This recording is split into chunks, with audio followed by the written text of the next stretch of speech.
evening. I will now call the June 1st Board of Education meeting of Lane Community College to order. Donna, could you take the roll, please? Holly Johnson. Here. Angela Van Kraus. Present. Mike Eister. Here. Austin Polnaghy. Steve Mattel. Here. And Lisa Fragola. Here. And we know that Rosie Pryor has excused absence tonight. Okay, great, thank you. So tonight to read the acknowledgement of Homeland is the interim secretary to the board. The board opens each meeting with an acknowledgement that the meeting takes place on the traditional homeland of the college. Tammy? We begin our meeting with the acknowledgement that the land we are on is the traditional homeland of the Kalapuya people. The Kalapuya were stewards of this very land for over 14,000 years before their traditional way of life was forever disrupted and destroyed. We start our meeting with humility and reverence for the original inhabitants of Kalapuya. Thank you. So I'd like to adopt tonight's agenda with flexibility. Is there any opposition to adopting the agenda with flexibility? Mike? I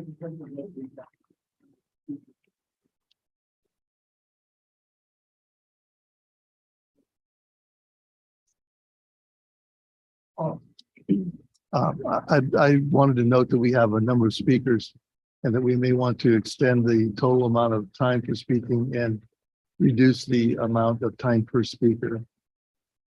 Okay, so we typically allow the maximum time for public comments to be 20 minutes. I don't know if we have enforced that in the time I've been on the board, to be honest with you. And we do have 28 speakers this evening, and usually speaking is limited to 3 minutes. So how do board members feel about adjusting the time to 2 minutes for each speaker? So we will be adjusting the time to speak to 3 minutes this evening. 2 minutes this evening. That was a flip of my brain. So beyond that, can we adopt the agenda with flexibility? Is there any opposition to doing that? Okay, seeing none, we've adopted the agenda with flexibility. Okay, next on the agenda is the president's report. Dr. Hamilton is joining us tonight remotely. Oh, sorry. Let me back up for a minute. Sorry, Marge, I skipped an item. We actually have a budget hearing tonight. So the meeting will now recess to call a public hearing for the fiscal year 22-23 budget. So board meeting is now recessed, and I will now call to order the public hearing for the fiscal year 22-23 budget hearing. Donna, do we have anyone who wishes to speak for the budget hearing? I don't see anyone signed up for the budget hearing. And if you are, if there's someone in the room that wants to speak to the budget hearing or remotely, if you could raise your remote hand to show us.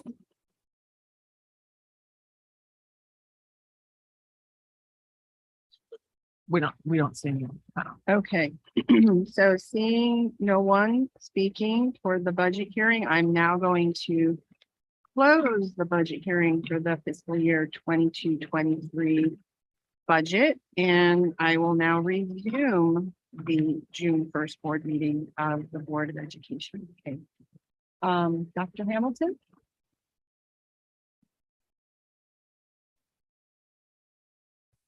Thank you. Just after all these months, still unmuting. Can you hear me now? Yes. Oh, good. Okay. Well, thank you, Chair Fragola. So last month was packed with events, achievements, and many signs that Lane is on its way back to being a vibrant campus again. In June, we'll be celebrating many things. Juneteenth, which the board recognized officially, and we thank them for that, and Pride Month to commemorate the Stonewall riots and the contributions of our LGBTQ community. And of course, coming up will be commencement. We've all had very challenging 2 years, and it's time to look forward to a fresh start in the fall with full classes again, when students will be enjoying a campus where they can talk to their teachers and their friends. Lane will start the new fall with a new president, a new website, 7-year accreditation, and $121 million in bond dollars. And of course, our new strategic plan, which we'll talk a little bit about later. In FY23, Lane will continue to improve its use of an equity lens to address social justice and campus climate issues facing not only Lane, but all over American colleges.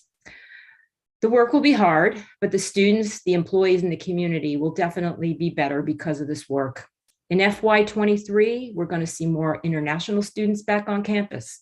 We'll see our general education majors back on campus, and we'll see the return of students who took time off this year. The campus will once again be alive with activity.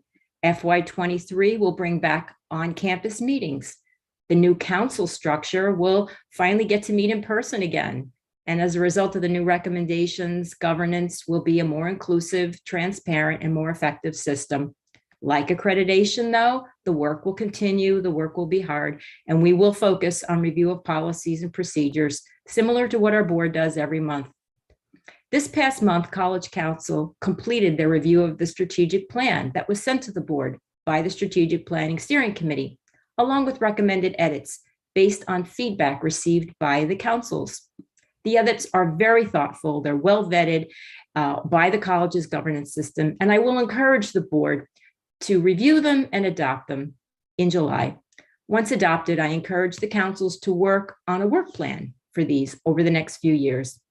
In closing, I wish to thank everyone who supported all this work during some of the most challenging years in Lane's history. In particularly, I want to thank the board for all of their leadership through these very challenging times. You know, we have a tradition at Lane to recognize our outgoing board chair for their service. So at this time, I would like to recognize Board Chair Lisa Fragola for her service and her leadership of the board and the college. Chair Fragola, you will be remembered for your work on the bond, for your advocacy for community colleges, for your leadership during a pandemic, and your commitment to ending systemic racism at this college and across higher ed. On behalf of the entire college, I wish to thank Chair Fragola for her dedication to the college, her passion for social justice, and her commitment to student success. Thank you. And that ends my report. Marge, nobody can say you can't keep it. Okay, so let's go ahead and go to public comment for this evening. Board policy 320 states that the board will not respond directly to issues raised by the audience, but will refer those issues to the president for appropriate action. However, we do appreciate attendees' participation in tonight's LCC board meeting and the willingness of stakeholders to address the board. So we do have some people who will be giving testimony remotely. And I am going to start with those individuals this evening. If you are giving testimony in Zoom, you will be moved over to the meeting, and then you should be able to turn on your sound and your camera if you so choose.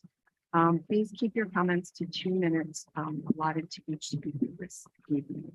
So, and if I do call your name and you are present in the audience rather than remote, please feel free to just raise your hand if you come to the podium.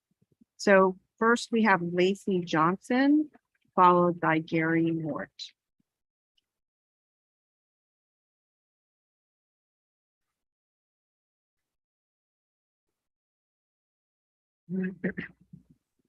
We don't have a Lacey Johnson signed into the webinar. Okay, how about Gary Mort?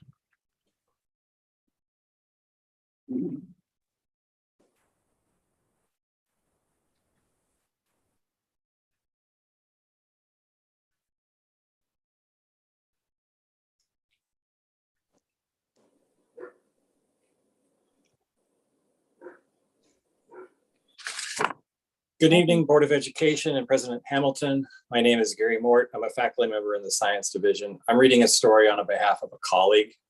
I'm writing you today with a deep feeling of disappointment. As a part-time faculty member, I've been paying attention to the negotiations that are currently going on between the college and the LCCEA.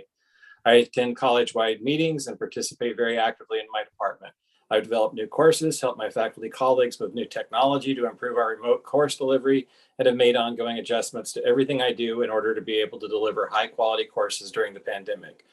I attend DEI activities in a genuine effort to do better and have spent time writing a meaningful land acknowledgement statement that I include in my syllabus. I pay attention to my students' mental health, and I make sure I know what resources we have available and who I need to work with to make sure our students get the support they need.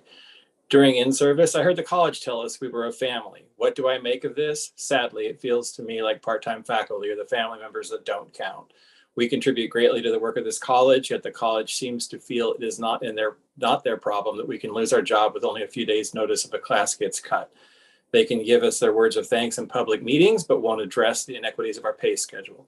A top step part-time faculty member's hourly rate is currently $22 less than that of a full-time faculty member of the same step, even though in that hour we did the same work with the same qualifications. The college seems to accept that it is our problem that we need more than one job to make ends meet and need to juggle those additional jobs around the fact that our schedule at Lane may change every 11 weeks. Most part-time faculty are not doing this job as a side hustle while they have careers elsewhere. We are dedicated educators who want to be fully integrated members of this family. A few years ago, I was standing in front of students in a first floor classroom with windows on two sides when I heard there was an active shooter at Umpqua Community College. I almost threw up when I heard the news. In response, I took an active shooter training and spent time trying to imagine how I would keep my students safe if this were to happen at Lane. I'm not unique. We don't need praise. We don't need thanks. We need a fair contract.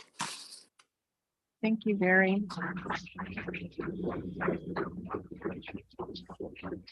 So I'd like to ask that audience members not applaud during public comment just because it will extend the meeting times. Happy to see the ASL. Thank you. Up next is Melissa Artson McNasser, followed by Jim Arnold. We have Melissa in the room.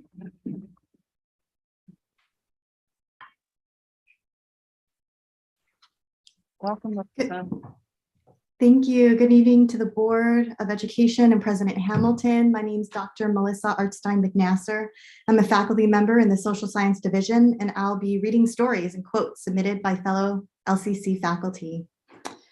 A faculty member shared how strange that through these difficult times, as we all work more challenging and heavier loads to navigate the changes wrought by the pandemic, we're offered a significant and harmful cut in pay through an absurdly inadequate COLA. Is the goal to demoralize us further? And from a full-time faculty member who shared, I support myself, my wife, and son on just my income. In addition to working full-time at Lane, I have been adjuncting for another school for the past 2 years. Due to the recent cost of living increases, I just had to pick up a second adjunct job. And finally, a part-time faculty member wrote, I am a part-time educator and I have taught at LCC for the past 16 years. That is 16 years of every 11 weeks, not knowing if my classes will go or if they might get cut, or if I will get bumped and find myself suddenly under or unemployed. That is 16 years of penny pinching and stashing money away during the terms I'm teaching so I can afford to feed my kids, the terms where I am suddenly dispensable and am not employed. 16 years of designing my life and my family's lives around changing class schedules and committee meetings. 16 years of 3 or 4 part-time jobs to try and make it work. 16 years of trying to ignore that I will be unable to afford to pay for my children to receive the education I am offering to my students. I ended up unemployed this term and have found full-time work this term and next. Work which pays well and has a great work environment, offers great benefits, and where I am paid overtime for every minute I work extra. A job which I am not sure I'm going to be willing to walk away from. Thank you. Thank you. Up next, we have Jim Arnold, followed by Tracy Henninger Wiley.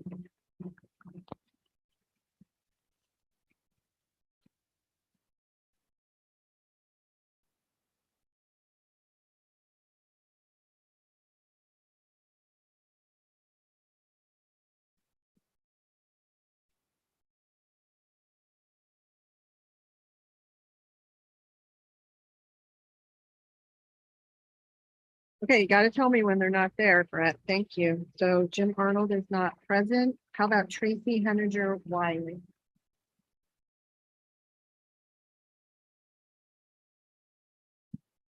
Who would be followed by Kate Sullivan?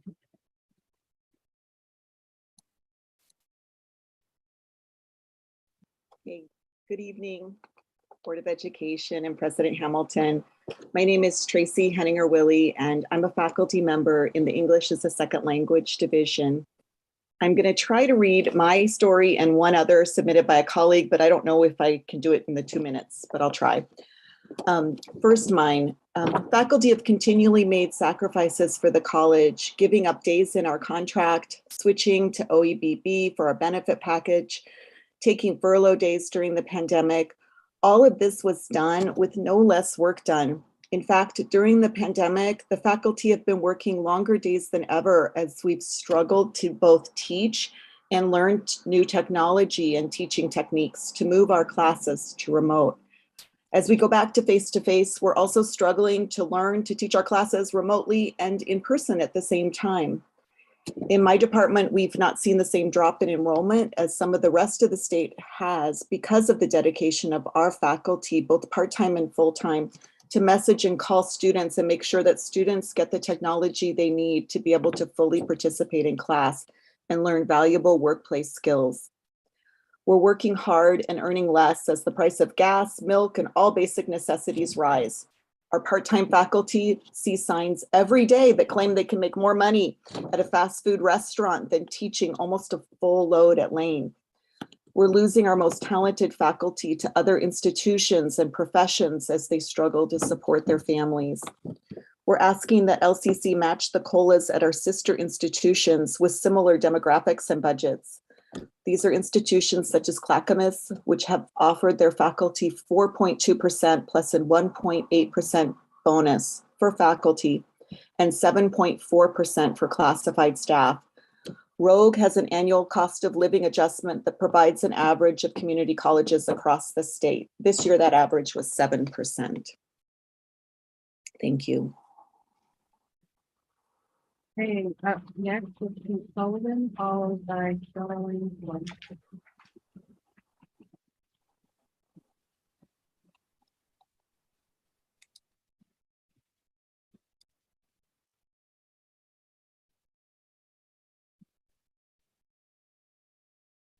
Good evening to the Board of Education and President Hamilton. My name is Kate Sullivan. I've taught at Lane for 21 years and I work in the Art and Humanities Division. I'm reading a statement shared by a colleague, slightly abbreviated by me at the last minute due to the time reduction. Over the last 7 years, total college spending at LCC for contracted faculty salaries decreased 6.6%, while it's increased over 7.7% for managers, while more than 20% of part-time faculty have lost their jobs entirely during the pandemic. At the same time, the college budget continues to increase every year. So where exactly is that money going? We have a historic high number of managers and a historic low number of faculty. Now 36% of part-time faculty and 8.3% of contracted faculty report relying on government assistance while working at LCC. More than 10% of part-time faculty experienced food insecurity during the past year, and one faculty member reported experiencing houselessness. At the same time, faculty are working longer hours. 85% of full-time faculty and 26% of part-time faculty regularly work 50 hours per week or more. Faculty are working evenings and weekends at an unprecedented rate. 96.7% work some evenings or weekends outside of regularly assigned teaching times, with 84.2% working evenings or weekends at least half of the weeks each term. These impacts are real. 62% of full-time faculty and 55% of part-time faculty who are not retired report that stress from their job affects their life outside of work. 41% of full-time faculty and 29% of part-time faculty have considered seeking a job elsewhere due to the working conditions at LCC.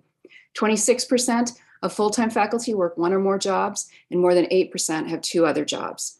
Our job is to educate and serve students. These conditions affect morale, quality of instruction, and the reputation of LCC in the community. LCC faculty deserve fair compensation. Thank you for your time and consideration. Thank you. We have Carolyn Blunt.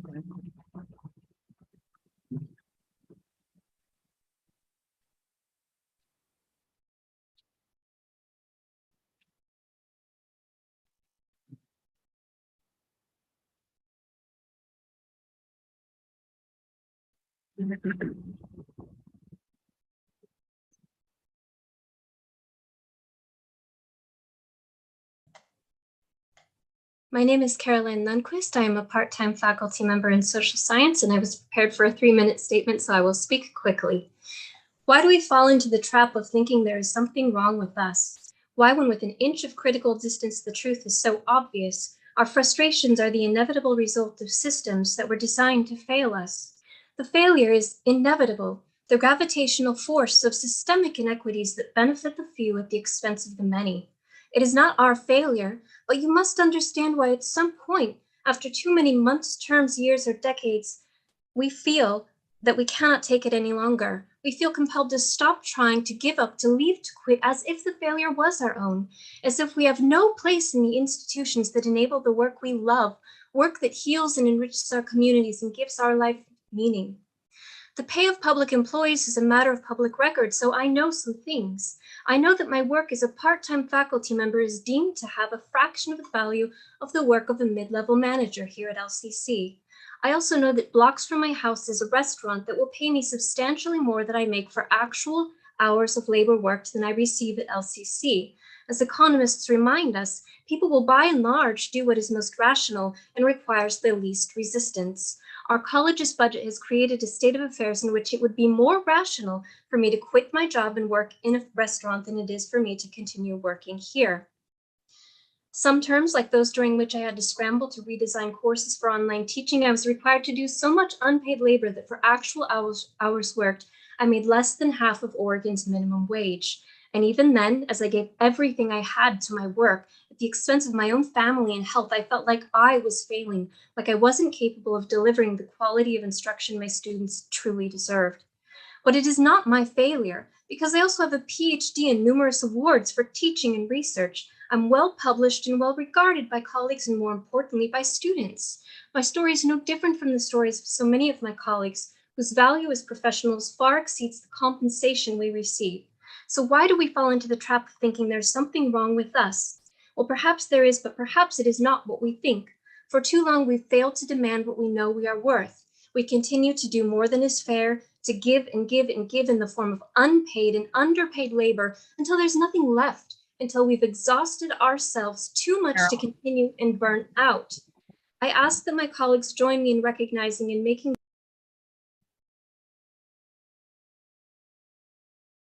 So up next, we will start with the in-person public comment. So up first, we have Richard Plott.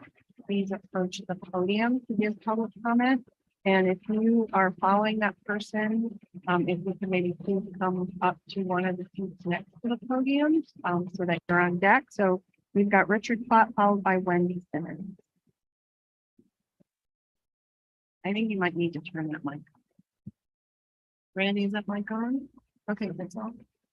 Says it's on.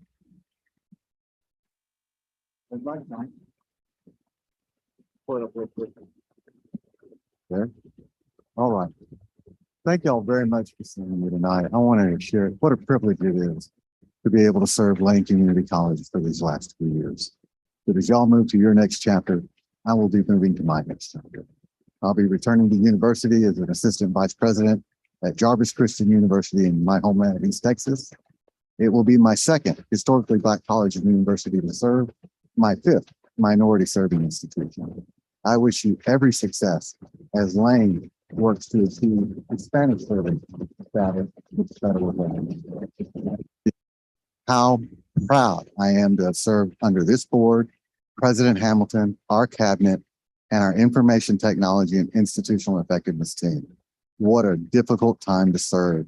Many of our hours were alone in an office with the only contact on a screen, but they managed to get our college fully accredited, no warnings. We're rolling our technology. We have a strategic plan. We've got better project management. We have a new vice president for finance. So many changes during this challenging time that hats off to everybody for working so hard. Again, it's been my pleasure. Thank you so much. And I hope that we will see each other again soon. Thank you. Thank you, Richard. So up next is Wendy Simmons, followed by Jerry Minahan. Hi, I'm Wendy Simmons. I'm a faculty member in the health professions. In my 24 years at Lane, I'm not sure I've witnessed a bargaining process quite like this one, and I'm going to summarize it here for you with the help of two colleagues. First, the college and LCCEA had to postpone negotiations until the beginning of February because the SB 551 MOA negotiations took so long. Had we not reached an agreement, we would have lost $100,000.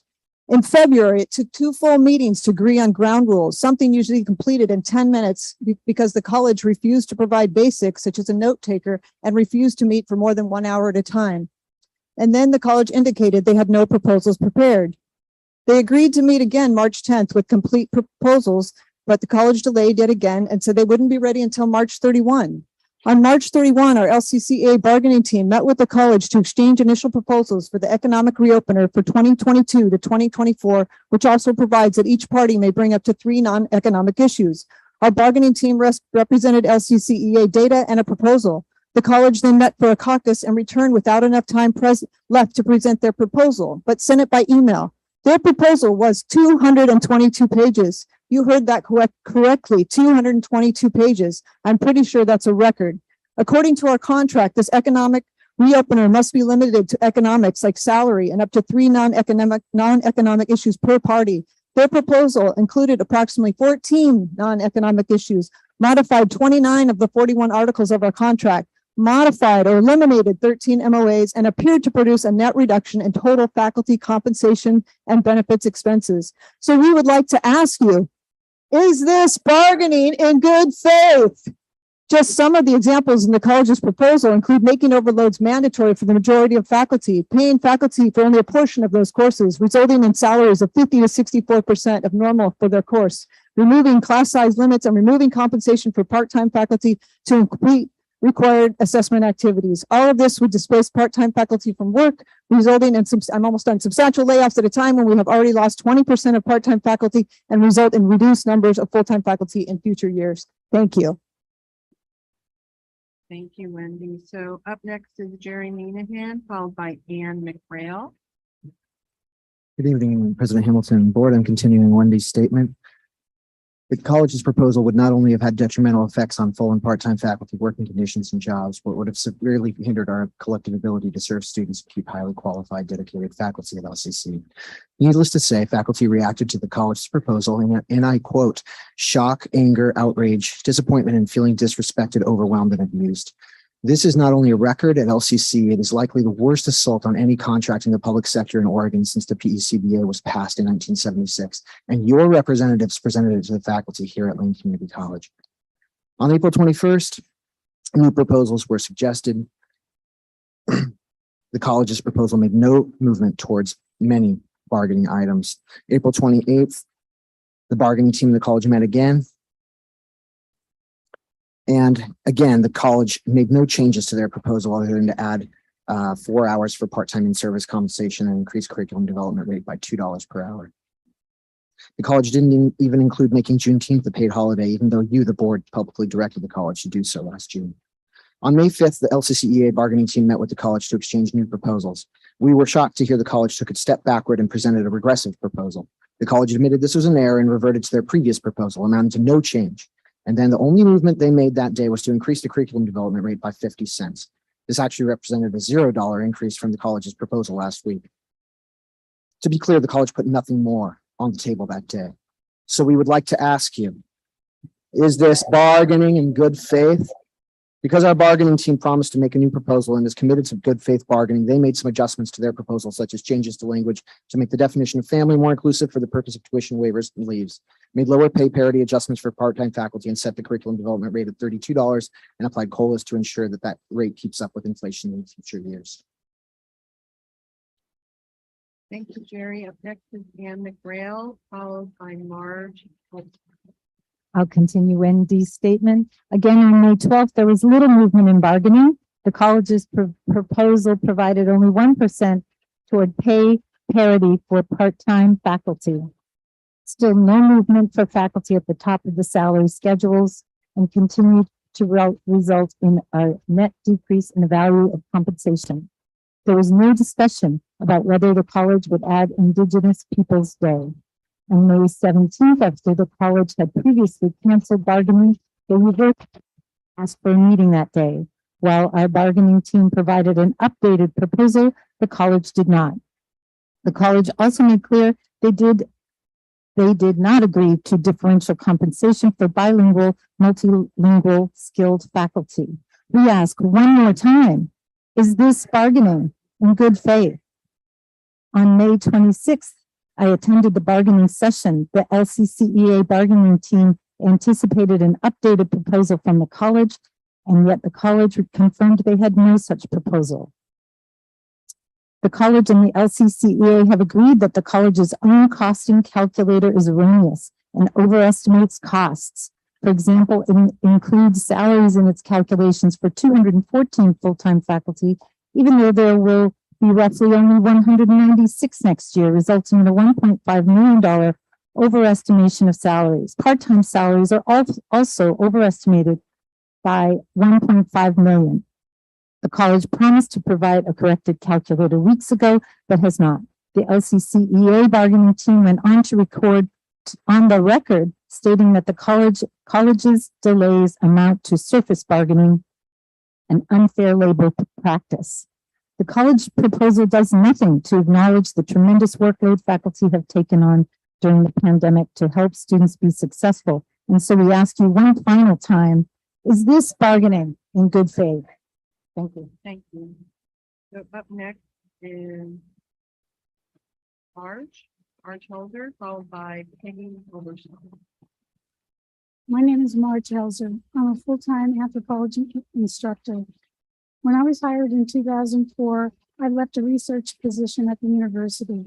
And I was told by an assistant provost there that I would be making a big mistake to move to a community college. But I didn't see it that way. I wanted to be at Lane. I wanted to share my enthusiasm for anthropology with introductory students. And I wanted to work at a college that had a good reputation in the community, one where faculty and staff were supported in their work and students benefited from an educational environment that was facilitated by common goals. I am not alone. So many of the faculty at Lane are here because they love to teach, because they want to serve our students, and because they believe in this institution. After 18 years, I still don't regret my decision, but I must tell you that I am deeply concerned. I'm concerned because both full and part-time faculty are being asked to work harder and longer hours than they do. I'm concerned because I'm concerned because respect between faculty and management has deteriorated. This has become most evident in the recent contract negotiations. As faculty salaries continue to fall, the college is proposing COLAs nowhere near the rate of inflation. I have colleagues who are struggling to make ends meet, who are on public assistance, and who are losing their health insurance. Faculty simply cannot do their best work under these circumstances. Members of the board, President Hamilton, I'm here to respectfully ask that you support a contract that provides fair compensation for faculty at this college. It is not only what the faculty deserve, it is what they need. Thank you. Thank you. Up next, we have Peggy Overstaller, followed by Leslie Greer.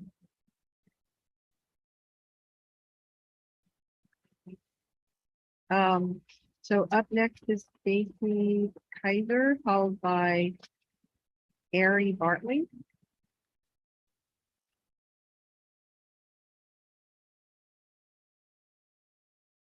Good evening, Board of Education and President Hamilton. Thank you, President Hamilton, for replying to my invitation. I want to remind you all, come by the Building 16 to see why we're doing what we're doing and see the student research posters and to see the alumni panel tomorrow. I sent an invitation to y'all.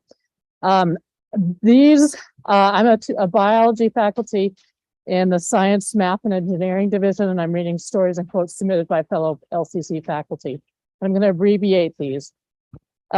Received from a part-time faculty member. Over the last couple of years, I've been fortunate to work in a temporary full-time capacity in 2 different departments. This has helped, but it is temporary. In my last 18 years of employment, I have gotten government assistance, used the food bank, and in the last 5 years have started growing my own food to help with expenses. It's tough being in a job that is never as secure as you think it should be. And from faculty member Margaret Robertson, Here are a few details regarding how extra workload has crept in on the wave of the whole new set of administrators. Conversion of classes to online format. Learning and implementation was a huge amount of additional work for in-person faculty without compensation. We have all done this one now, so this is now in the past. Pedagogical administrative work, a whole new wave of systems has appeared at Lane within the last 5 years, most within the last 2 years, which require extra work for all of us. These new systems include program review, assessment, guided pathways, and default academic plans. We are expected to learn about all of these by reading and attending information sessions, to attend multiple planning and implementation meetings, and to implement them in our respective programs. These are all in addition to our teaching and regular committee work. We are expected to do all of this additional work without compensation. Thank you. Thank you. So up next, we have Ari Bartley, followed by Brooke Taylor. Good evening, members of the board and President Hamilton. My name is Erin Bartley, and I am the Faculty Professional Development Coordinator here at Lane, as well as a co-coordinator for the Center for Teaching and Learning and a Writing and Literature instructor. I'm here tonight to talk about the dedicated work I have seen faculty engage in over the last year. We all know that this year saw the continuation of the stress and disruption of the pandemic. Yet faculty continued to go above and beyond to adapt to changing circumstances, support their students, and develop their expertise in teaching and learning, as well as in their individual disciplines. Some highlights. Faculty across the institution attended over 60 external events, including national conferences. 50 faculty members participated in faculty inquiry groups, focusing on topics like student engagement in online settings, equitable assessment and pedagogies, and anti-racism. 5 faculty members took sabbaticals, and 30 faculty members presented on topics related to teaching and learning during the second annual CTL Symposium.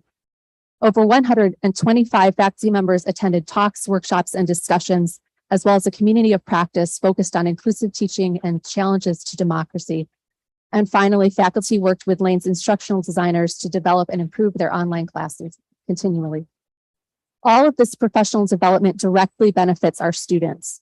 In a winter 2022 survey, multiple faculty reported incorporating their learning into their teaching by, for example, introducing new content into their courses, incorporating interactive activities in the online classroom, making their course documents and assignments more inclusive, welcoming, and transparent, increasing the accessibility of their Moodle sites, developing new assessment practices, and much more. In the coming week, I'll email you with a more thorough report that documents the use of faculty professional development programs in the last year. It is a testament to the commitment and dedication of Lane faculty, and I encourage you to take a look. Up next is Brooke Taylor, followed by Sarah Erickson. Hello, my name is Brooke Taylor. I've taught chemistry at LCC for the last 18 years. Beginning this summer, I am stepping into the role of Faculty Professional Development Coordinator, taking over from our amazing program from Erin. Just want to apologize for reading on my phone. I tried to print off my statement from my office computer and it was not connected to the printer and I was unable to print today. So in addition to the many great programs Erin described for you previously, some of my responsibilities as FPD coordinator include planning for fall in-service.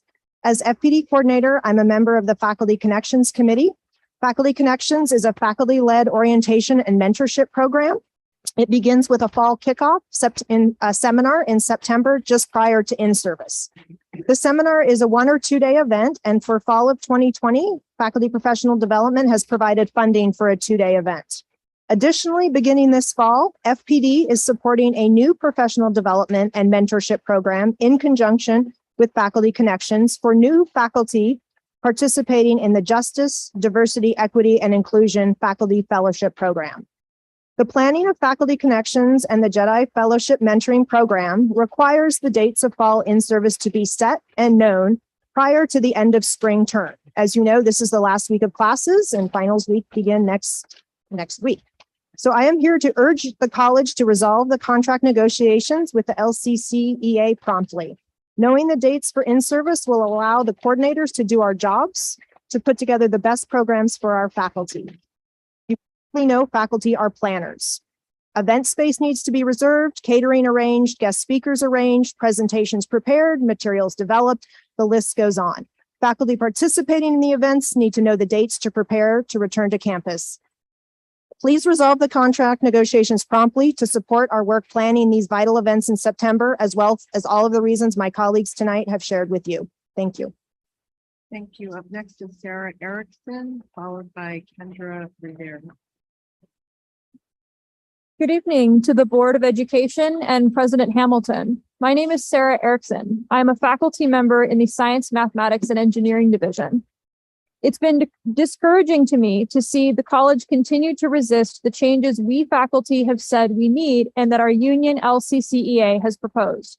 According to the Bureau of Labor Statistics, the current consumer price index is 8.3% on all items, 30.3% for energy, and 9.4% for food. While LCCEA's proposal of a 1 to 4% COLA, cost of living adjustment, based on inflation falls short of restoring faculty to the purchasing power they had last year, the college's proposal would see faculty's purchasing power decrease further still. Additionally, it's been troubling to me to see the college continue to deny pay parity adjustments to some part-time faculty, as well as refuse to grant steps for faculty using their multilingual skills in their work.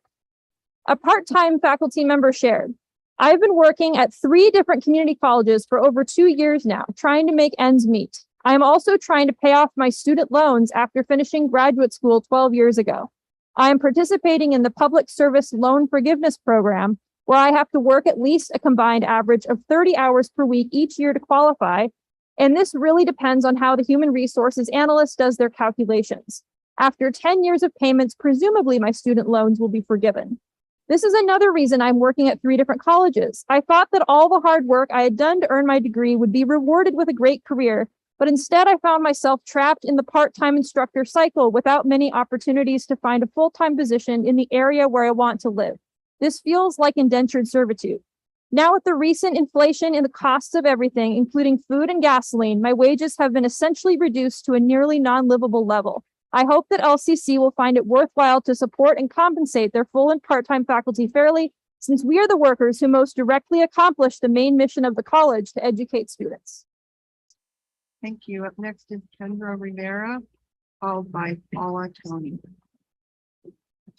Good evening to the Board of Education and President Hamilton. My name is Dr. Kendra Rivera, and I'm a faculty member in the Arts and Humanities Division. I'm reading stories submitted by fellow LCC faculty, and I will, since the time changed, I will abbreviate and only do 2 of these. I have worked, a part-time faculty members shared. I have worked as a part-time faculty member for almost 15 years. This year, for the first time, I didn't get it offered a class. This was due to a full-time faculty member bumping me and taking over my class. This does not make me very happy, especially as I have seniority in every other way. Because of the drop in enrollment since the pandemic, after 15 years, I have lost my faculty role, my health insurance, benefits, and about 40% of my income. There is no guarantee that I will ever get any of that back. Another colleague shared, after decades of being proud of my role at LCC and of feeling appreciated for the long hours and hard work that I invest in helping my students, I am now experiencing quite a different college atmosphere. The college's position in current bargaining sends a clear message. Even though faculty are working harder and longer than ever to help students through an historically difficult set of circumstances, the college does not value us enough or find us worthy of compensation that even keeps up with inflation, let alone to provide steps on a salary schedule that would allow us to advance economically commensurate with our increased workloads and longevity at the college. Faculty morale is low and it is sinking fast. I hear colleagues who were formerly 100% dedicated to their careers at LCC talking about other options. There are only so much disrespect we can reasonably tolerate. I would love to see LCC rebound from the pandemic damage in a way that truly serves our students and the community at large. Faculty are the glue that holds this place together and actually delivers the education to our students. What kind of message does it send to spend vast amounts of money on managers, but not fairly compensate faculty fairly? Please respect us for the well-qualified professionals that we are. Thank you. Up next is Jessica Knock, followed by Jim Salt. Oh, sorry. Thank you very much, Paula, followed by Jessica and then Jim. Thank you. Good evening, Board of Education and President Hamilton. My name is Paula, and I'm going to read a part-time statement and followed by my own, which I've abbreviated. I am a part-time instructor who has been working online for the past 2 years. In that time, I have lost 4 classes due to the bumping procedure. Meanwhile, debt obligations climb. 2 terms in a row and 1 class each term has taken an enormous toll. If I didn't have another source of income, I'd be in the poorhouse. Thank God I'm not trying to put a child through college, as is my hospital administrator first cousin. Granted, my cousin works long hours, but so do I, and working online has meant many additional hours for training, for student comments, for extended and more frequent office time, for much more than I ever expended during my hours on campus. And I feel the same way as this part-time instructor. A COLA that doesn't begin to keep up with inflation is essentially a pay cut. I'm not clear on the justification for a pay cut when faculty have been working harder than ever. The flexibility we are encouraged to provide students is more work than it ever was before, when we could be firmer on due dates. I try to be flexible with my students. Preparing for multiple modalities of instruction is more work. Working with underprepared students is more work. And the students coming out of our high schools are less prepared now than they ever were. We will do all this and more. But when our salaries are decreasing relative to the cost of living in this area, at some point, something has to give. A recent analysis shows that LCC has 1 manager for every 3 faculty positions. This is very confusing to me. I will continue to give my best for my students. I will work for quality instructions. Faculty stand together in asking for fair compensation. We are paying close attention to bargaining, and we feel very disappointed in what we have seen so far. Thank you. So up next is Jessica Knock, followed by Jim Song. Good evening. My name is Jessica Noak. I teach math here at Lane Community College, and I've been here for over 10 years as a full-time faculty member. When I started at Lane, I was thrilled to be at a place where I felt supported and respected as a faculty member, and I believed that Lane was a special place to be. These days, I don't feel quite the same anymore. I feel disappointed, dismayed, concerned, all of the words we've heard from my colleagues throughout the evening. We still work hard, and I believe that my faculty colleagues are super dedicated and want to help the students absolutely as much as we can. But when we feel like we're not supported, and when we feel disrespected in a bargaining process by the college team not even having a proposal when they said they would, not following through with what they said they would do, I don't know how to feel about that, except I was one of the people that said horrified. That was my feeling when I heard about the things that were going on in the bargaining process. I'm not normally active with the union. I keep an eye on things, but I don't normally come to board meetings and give speeches in front of people like this. Teaching is different. That's math. I know that.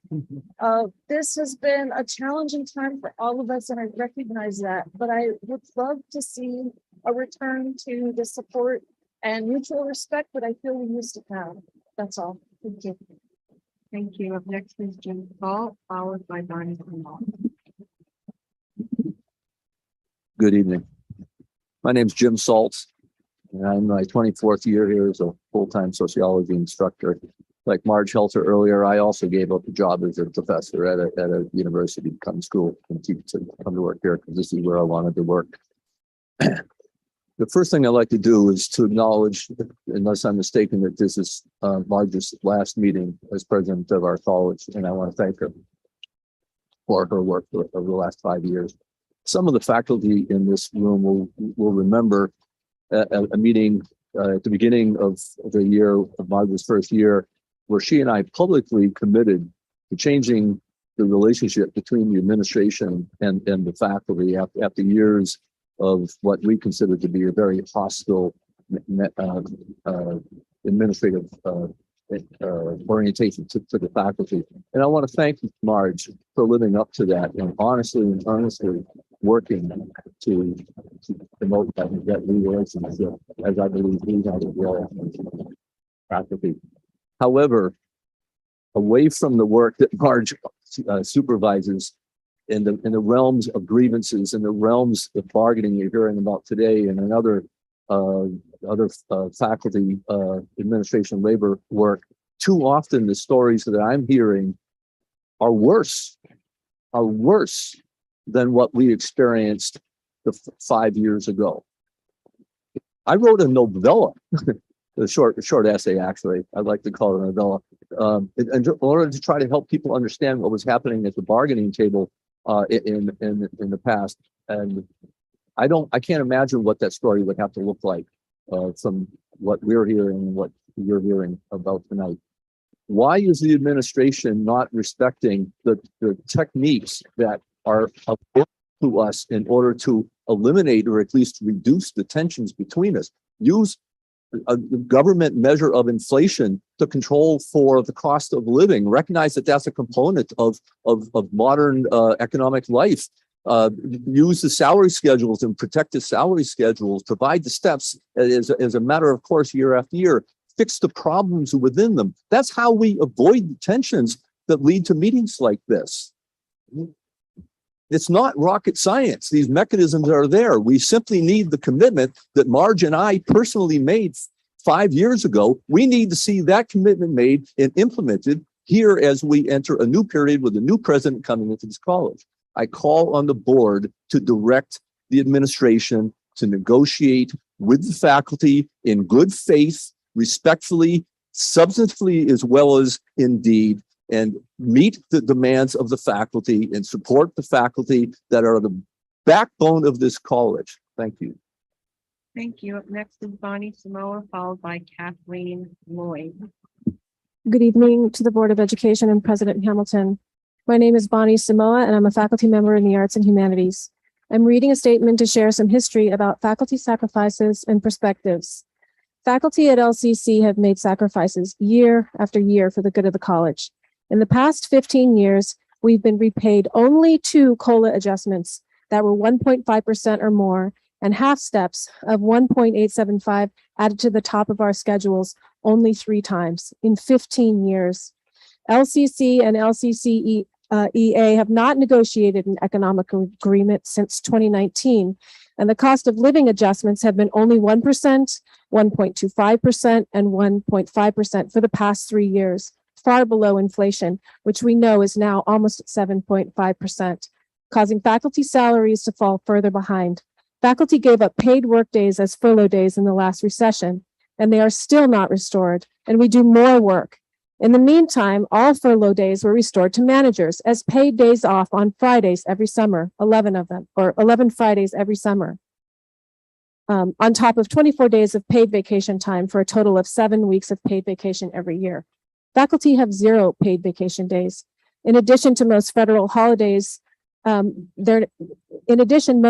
federal holidays are not paid for faculty either because they fall outside of the work year. Christmas, New Year's, Labor Days, July 4th are not paid for faculty. We moved to OEBB insurance a full 12 years before the rest of the college did, saving the college more than $10 million over that time. Faculty agreed to substantially and permanently increase our class sizes in 2014 to help bridge the $13 million budget gap. Faculty gave up over 4% of our salaries voluntarily, bringing federal funds to the college when the pandemic hit, which was a net loss to our income even after work share reimbursements. This saved the college $1.25 million, and the college had a surplus of $1 million last year due to our sacrifices. The work share agreement could have saved double that amount, but the administration refused to meet or negotiate with faculty on the agreement for over 4 weeks. Those 4 weeks cost the college another $1 million. Thank you. Up next is Kathleen Lloyd, followed by Adrienne Mitchell. I'm following up on Bonnie's statement. Thank you for your time. Faculty have endured excessive workloads and taken extraordinary measures to move classes remote, back on campus, remote again, and high flex to serve our students and keep the college afloat. The college proposes a meager COLA of 2.25% and a pay parity adjustment of only 1% for part-time faculty in year 1 and 0% in year 2, with a total package still well below initial offers made to our hardworking classified colleagues at LCC, who received full pay parity for part-time employees, a full level and full steps added to the top of the salary chart in 1 year. The college's offer to faculty with zero movement at the top and virtually nothing toward pay parity for part-time faculty is also far less than other colleges and local schools. It is astonishing that the college's offer does not include some items with little to no cost, such as providing differential compensation for bilingual, multilingual faculty at a time when we have a strategic plan that seeks to increase BIPOC student enrollment and move toward becoming a federally recognized HSI, Hispanic Serving Institution. The college has also not agreed to provide 2 floating days for religious holidays not recognized by LCC. This means anyone celebrating Hanukkah, Kwanzaa, or Eid, the end of Ramadan, could not celebrate a religious holiday without using their personal leave days. In addition, the college has not agreed to allow faculty to use their own sick leave if their salary is not fully covered by the new state family and medical leave insurance. Why is the college adopting positions that are so short-sighted and insensitive? LCC top faculty salaries have fallen to number 8 in the state, while our hardworking classified colleagues remain at number 3. And our vice president salaries at LCC also remain at number 3 statewide. At the same time, the college has increased the presidential salary by 17% in a single year. Faculty continue to make sacrifices for the college, yet are awarded only minimal COLAs each year. Working conditions have become untenable and morale is worse than ever. Faculty deserve to be treated respectfully and receive salary increases that demonstrate the college does value our contribution to our students, the college mission, and our community. Thank you. Thank you. Up next is Adrian Mitchell, followed by Victoria Bean. Good evening, members of the Board of Education. The college budget is more stable than it has been in years due to restored ending fund balances and increased total revenues, including state support. For example, the ending fund balance in Fund 1 alone has increased by more than $5 million in 1 year, according to the most recent audit. I sent you an email that provides all of this in great detail in a number of tables. In addition, while student FTE decreased during the pandemic, state reimbursement per FTE increased. According to data from LCC's IR department, from fall 2019 to fall 2021, enrollment decreased a little bit less than 20%. However, state reimbursement per FTE to LCC increased by nearly 24% over the same period.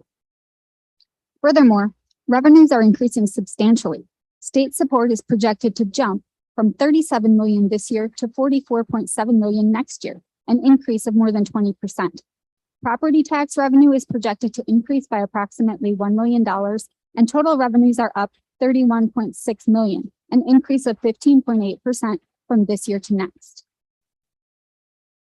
In addition, grant funds are projected to be sizable. A $6.5 million grant from Future Ready Oregon is budgeted for next year, and $10 million in federal support is budgeted for FY23 alone as well. Finally, funds are already budgeted for faculty salaries at an amount that exceeds college bargaining proposals. The number of full-time faculty is anticipated to remain stable next year. These figures in the table in the email that I sent you demonstrate that $1.5 million is budgeted for increased salaries, which does not include OPE, nor does it include part-time faculty salaries. With direct OPE, this amounts to $1.9 to $2.5 million when including full OPE. And that's a figure that still does not include already budgeted increases for part-time faculty salaries as well. Thank you for your time in considering the full budget picture. Thank you, Adrian. Up next is Victoria Bleed, followed by Indira Bakshi.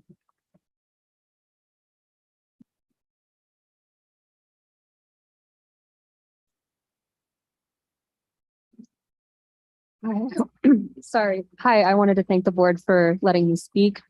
I am a former student here at LCC. I'm speaking on behalf of my roommate, who is a current student. She wanted to offer a student perspective on this current contract. So as a former student here at LCC, I was here for a few years. I really enjoyed the classes here. My roommate and close friend came and spoke to me recently, and she's worried that tuition costs will rise, and that it will be considerably harder for her to pay for her classes here. She's expressed to me a lot of her anxieties about what a rise in tuition credits here will mean. And she wanted me to come and speak and bring that up here at the board meeting. Thank you for your time. Thank you. Up next is Indira Bakshi, followed by Alicia Niles.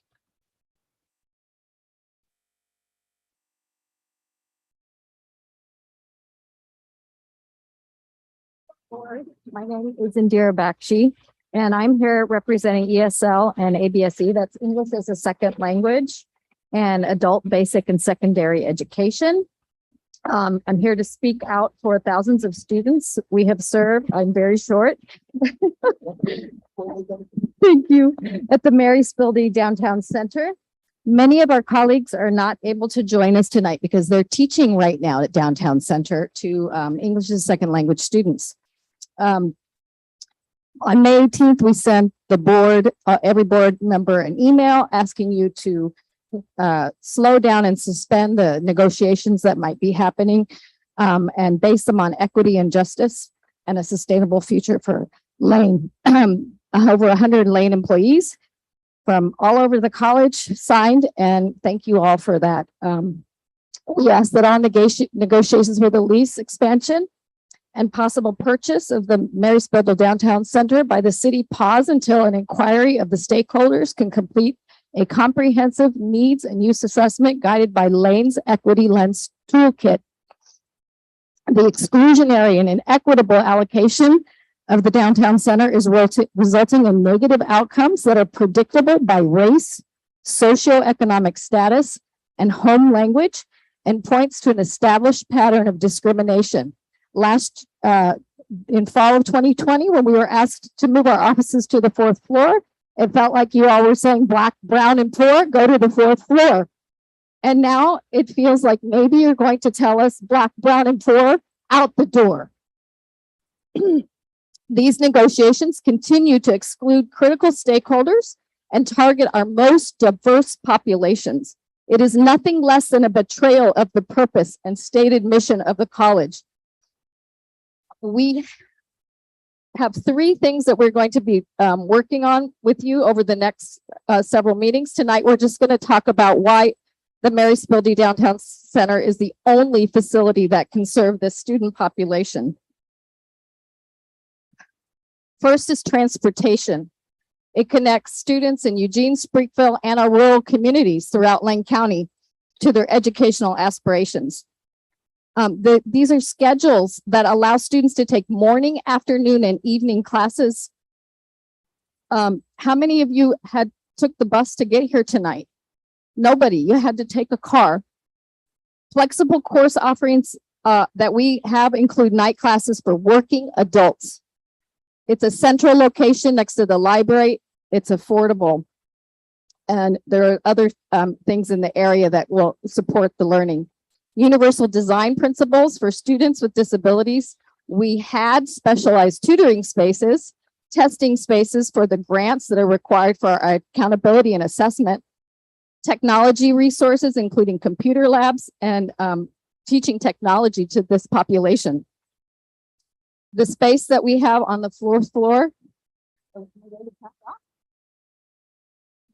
Okay, somebody stop me. I'll pass it off to Alicia Niles. You are at time. Wendy, thank you, students, for joining us today and standing in solidarity with us. ABSE and ESL have a long history of promoting Lane's access, inclusion, and equity values through accessible educational programming. There's no better example of this than our thriving programming at MSDC that provides hope and opportunity for our most diverse LCC students. We established a long-term commitment to building positive community engagement where students feel a sense of belonging and the benefits ripple far out into our aspects of society, not just Eugene, but throughout our entire county.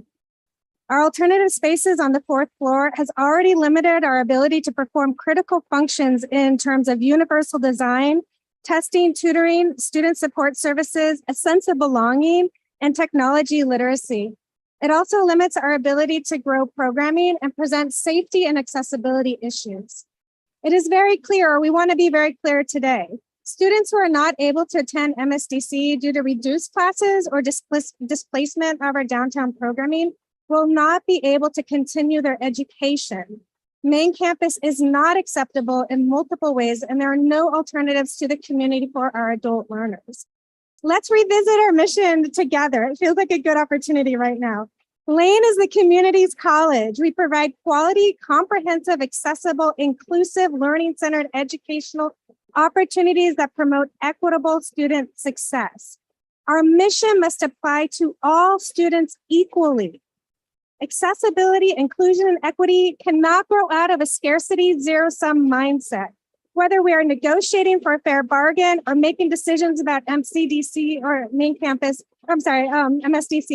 all resource allocation should be examined through an equity lens. We either believe in the transformative power mission, or it is simply a performative tagline on our website. We can and should do better in the 21st century. Our future sustainability as a college relies on a shift to a more equity-driven mindset. Thank you. Thank you. So that was the last speaker signed up for this evening. So that ends public comment. Thank you very much. Okay, so we will move on to the next item on the agenda, which is the consent agenda. Is there any item that board members would like to pull from the consent agenda? Thanks, call for like a minute or two before. Oh, you want a body break? Yeah, okay, so we will take a 5-minute body break. Thank you. Yes, absolutely. Thank you for asking. So we'll reconvene at 7:15.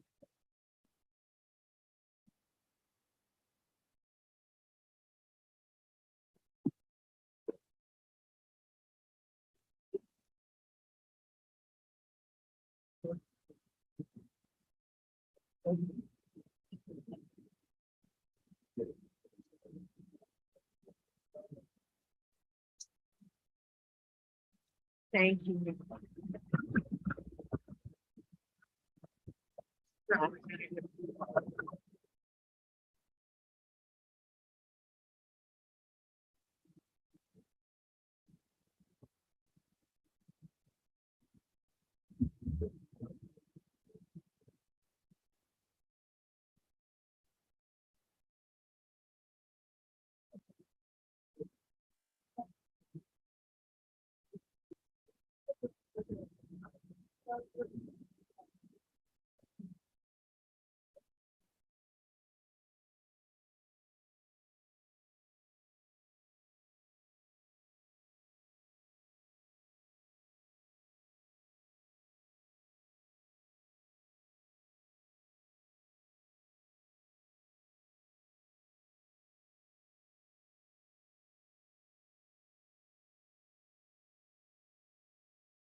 Holly Johnson.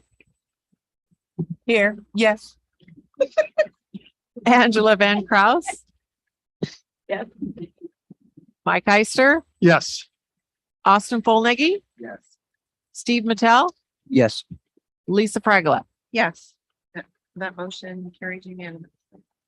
So let's move on to action item A, which is number 673, fiscal year 23 budget adoption and appropriation. So Dr. Scalyard, are you going to speak to? Okay, great.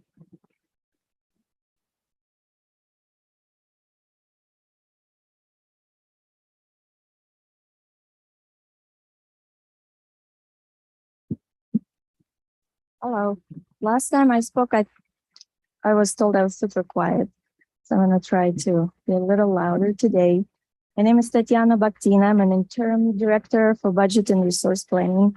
And I'm also a student success. I'm a former Lane Community College student. And I represent what the vision of this college is, transforming lives through learning. So emphasis on student, former, current, and future students. So I just want to say that. I'm here to present to you resolution number 671, authorizing budget transfers for fiscal year 2021 and 2022, which is current fiscal year. And I believe everyone got it in your, received this in your package. And the background sorry. quickly is, Tatiana, could I just interrupt really quickly? yes, So we approved, resolution number 671 as part of the consent agenda. okay, So tick, that one's done. sweet. Yes, and so we're on number 673 for the budget adoption and appropriation. Okay, great. So I hope you received that one as well. Resolution number 673 to adopt the budget for the next fiscal year and appropriation. I'm doing this first time, so I'm hoping I'm doing well. And Great. do you have any questions or would you like me to go over any of this? Why don't we see if there are any questions Okay. from the board? Are there any questions from the board? Austin?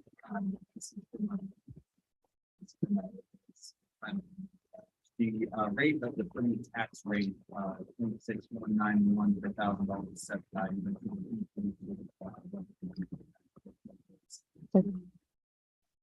That's correct. All I need. Okay, great. Thank you.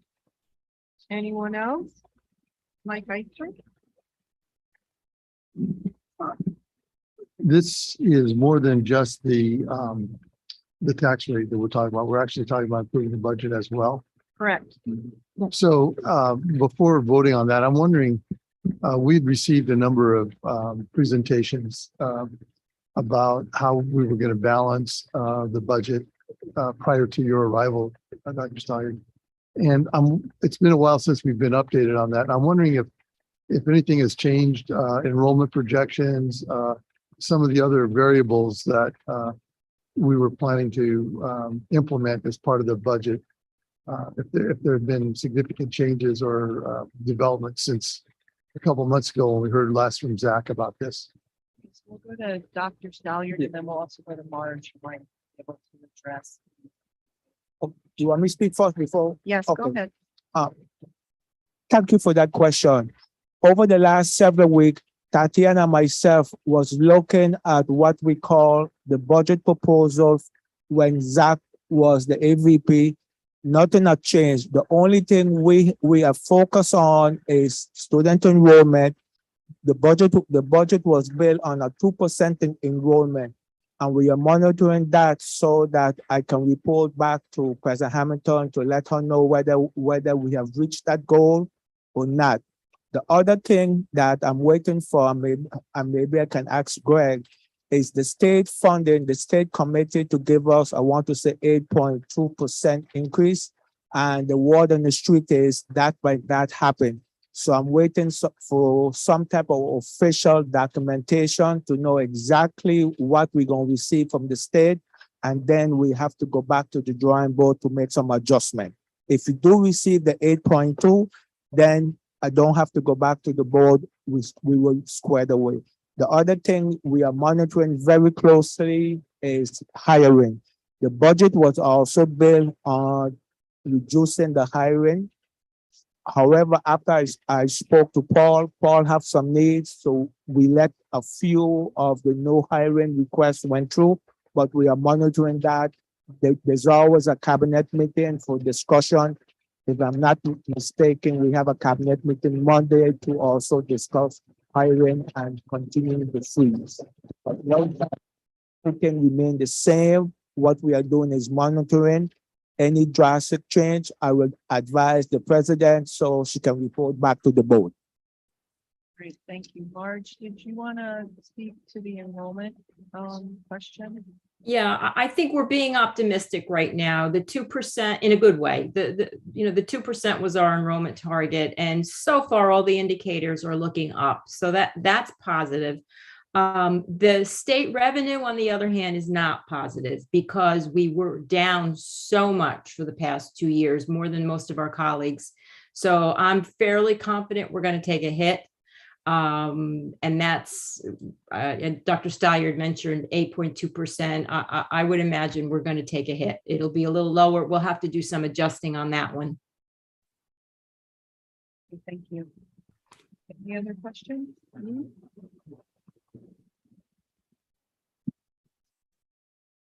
We just had a lot of testimony about the faculty contract.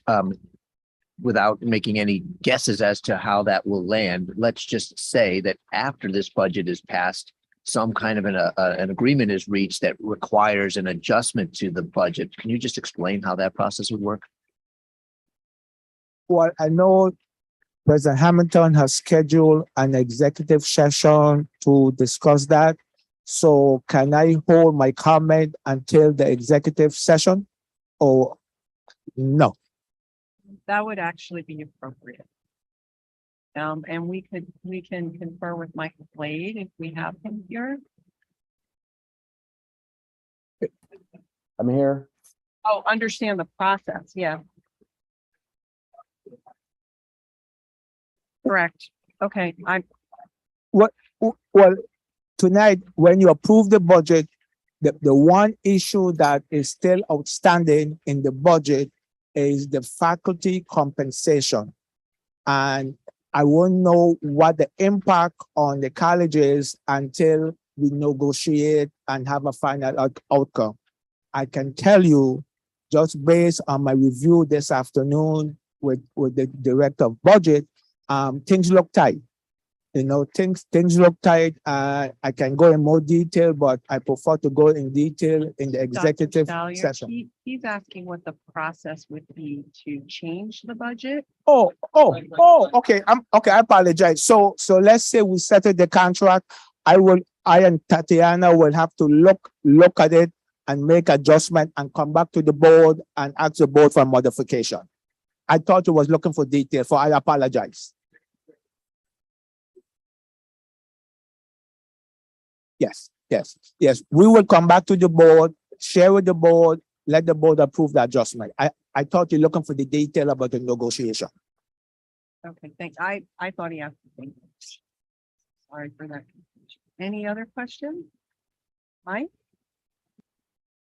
Yeah, I'm not proposing a change in the budget proposal, but I am aware that we have a number, the reason we're in such good shape, it seems to me, is that we've got one-time money in our budget and that's gonna get used up or we're not gonna get that back. And so I'm very concerned about that. I believe that every year that I've been on the board, our expenses have exceeded our revenues. And I don't know quite what to do about that, but I am concerned about it. And if we're counting on one-time money to bail us out, that's only going to happen once. What that would mean is we haven't figured it out yet. And I feel a need for us to figure it out. It's unsustainable for us to have our expenses exceed our revenues every year indefinitely. And Mike, you're absolutely correct. One of my concerns that I share with the president today is taking one-time money to fund any type of salary increase across the college. Because then you're taking one-time money for what I call a recurring expense. So that means for this year, we might be safe, but next year, Tatiana and myself have to go back to the drawing board and find that extra money because the one-time money is done. So that's why I say I have what I call my little financial team. We meet on a regular basis. However, my controller is leaving me. He's leaving me. So I have to find a replacement. But Tatiana and myself, we meet on a regular basis also with Greg. And we continue to look at the numbers. I continue to ask questions. How about if we do this? What's the impact is for the college? So I will continue to do that. I've been floating some idea with Paul and Mike to see if that's possible. So I'm trying all avenues to come up with some type of funding to address the college need. Any other questions? Austin?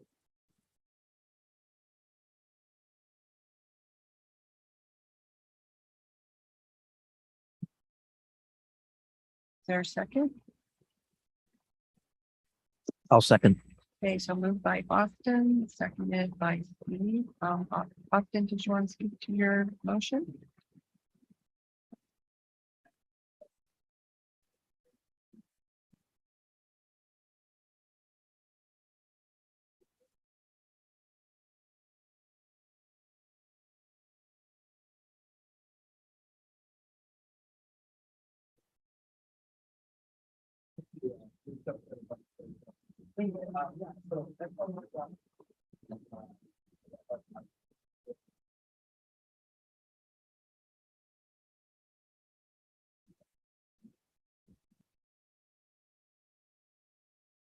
Anybody else have comments or additional questions? Seeing none, Donna, can you call the roll? We have a motion to approve resolution number 673, fiscal year 23 budget adoption and appropriation. Holly Johnson. Aye. Angela Van Kraus. Aye. Mike Ister. Aye. Austin Polnaghy. Steve Mattel. Aye. Lisa Fragala. Aye. That motion carries unanimously. Up next, we have action item B, resolution number 674, including and categorizing taxes for fiscal year 23. So this is the one to impose the tax now. Do you have the resolution, board members? Do you have any questions? Do they have any questions?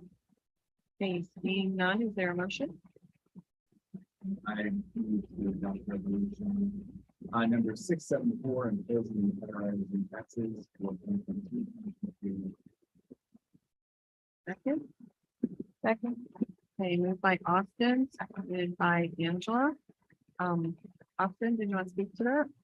Just as a property owner and someone who pays taxes to the county and college, every dollar that I spend on this institution is an investment.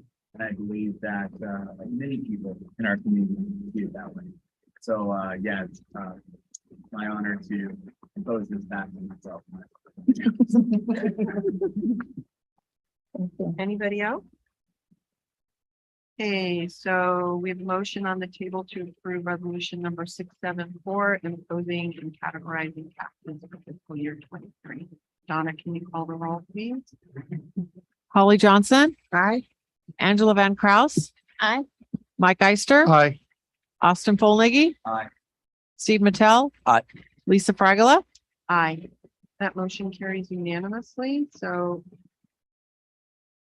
Okay, so just a quick reminder to everybody on the board to try to remember to use your whole red button to the whole count.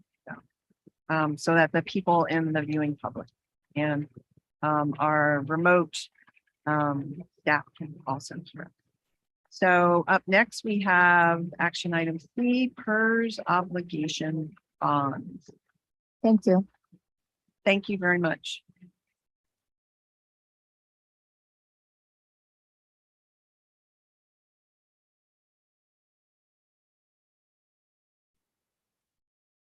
All right, so You got to speak in the mic. I'm checking Brandon's there we go. Our presentation. Oh. Well, yeah, so I got the stick. All right, so he's my backup. So I am gonna. Sorry, new technology. I was prepared for the boardroom. There we go. So if you can flip a couple slides, Brett, for me. The agenda. So right here, in the presentation, I allowed the dates of all our discussions, so you can go back on the minutes if you want. So I'm just gonna keep going past that. So the last time I was here with you guys at the work session, I'm gonna get the right date on on 518. We were saying that we saw the market rate exceeding our 4.51 and that we were engaging Echo Northwest to calculate a recalculation above 4.51. Well, right after that, almost the next day, Carol Samuels came with an offer from Capital One to buy our whole offering at a rate tied right at that point at 4.45. And so we'll get to their offer earlier, but we're not bringing a resolution to you now. We'll go over the pro forma, but because this is a full offer, we can move a lot faster on this. And so we told you that we'd come in back in June or in July 15th, or right before the sale. With this offer and trying to get a hold of the rates as they are, we're trying to fund for July 1st. So this is an opportunity. So what we're going to show you is Capital One's offer and your authorization to move forward. All right. So let's get to if you can go to the bar graph, right? So here's the present value calculation, right? So this is the Echo Northwest report that we were going to have redone, but since we're here at 4.5, we're still with our board authority. Again, we're looking at 73.7% chance, statistical chance that this will have a issuance would make money. If you go down to the next slide, this is the graph. This is our reason why we're coming to you, right? So if you look in the 2027 biennium and on, our PERS rates are expected to go up. And this is off the tool from PERS itself. We did this with a calculation at half the borrowing and the full borrowing for this graph. Capital One's offer was for the full UAL. So that's why we're presenting that option of going with a full UAL to you guys tonight. So let's go to the Capital One offer. So the offer is tied to the 10-year yield treasury yield, right? So there's a 10 basis points. And right now, I believe it's 4.43 if we were to sell. But we haven't locked in that rate. And so as that 10-year yield goes up and down, that's our 10 basis points. So that's what they want. They want to buy the entire offering. What they told Carol Samuels, what they liked about the schools and community colleges is what they consider the bond intercept, where the money that comes from the state goes directly to the paying agent instead of to the college and then we pay the bills. So Capital One really likes that offering and they're really interested. 4 other school districts as well as ours potentially if you guys want to know that. On this slide, is there any questions or concerns for you?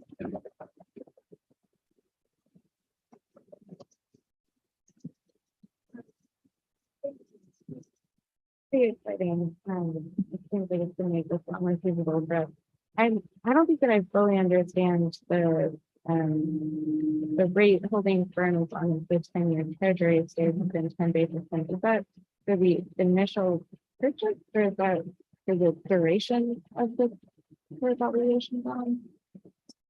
No, so that is until that's their offer right now until we sign on the document. So once our goal is if you authorize now and we tie up some loose ends with the state with that on this intercept payment, if you guys authorize, we can lock that payment in tomorrow.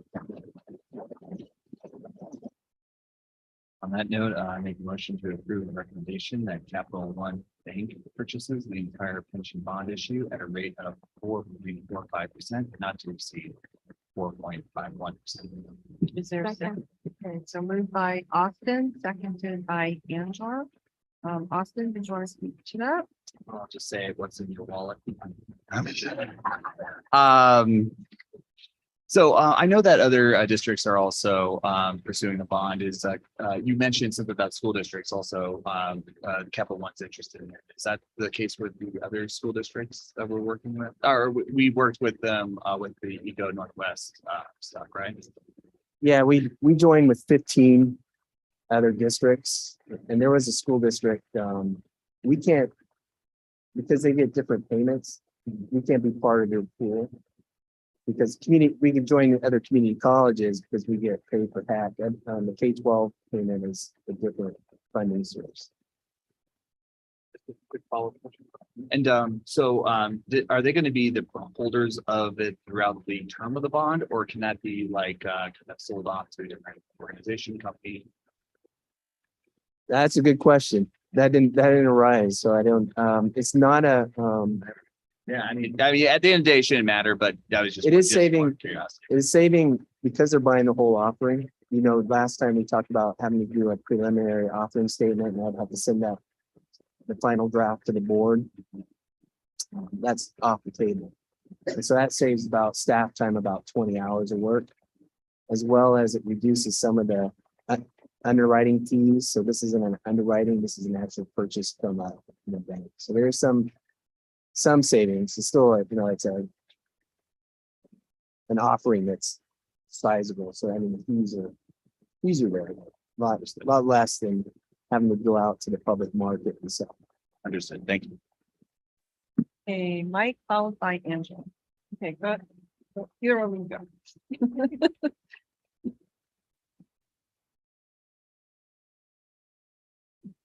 So I don't know that I really need to understand this, but I'm really puzzled as to how they can do this when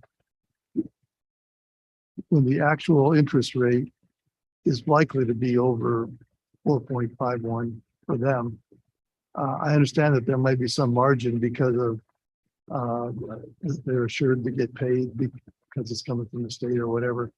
But there's a gap between 4.45 and 4.51, and I can't understand why they would do that. Because if we were going to lose money at 4.51, won't they also lose money if the rates go up to 4.51?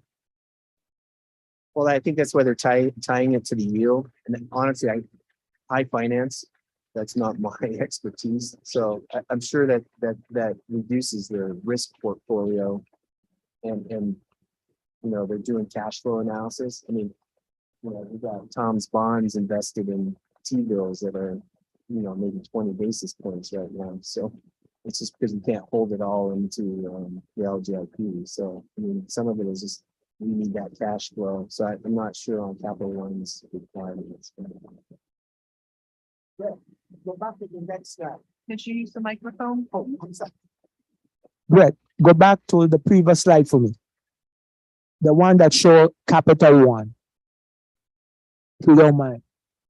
Mike, I think to answer your question, and I'm not sure, I think that Capital One is tying the rate to the 10-year treasury.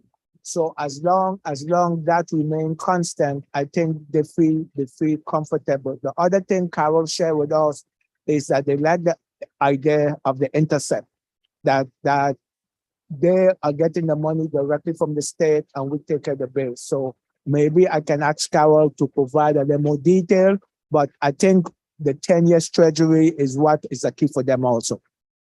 Thanks. I don't want to ask anybody to do my work. I'm just aware that if something seems like a good deal that can't be believed, you should be careful. So that's all I'm concerned about. The other thing was a projection. So we were projecting to sell our offerings in July, and that was the rate that they were projecting it was going to go over 4.5.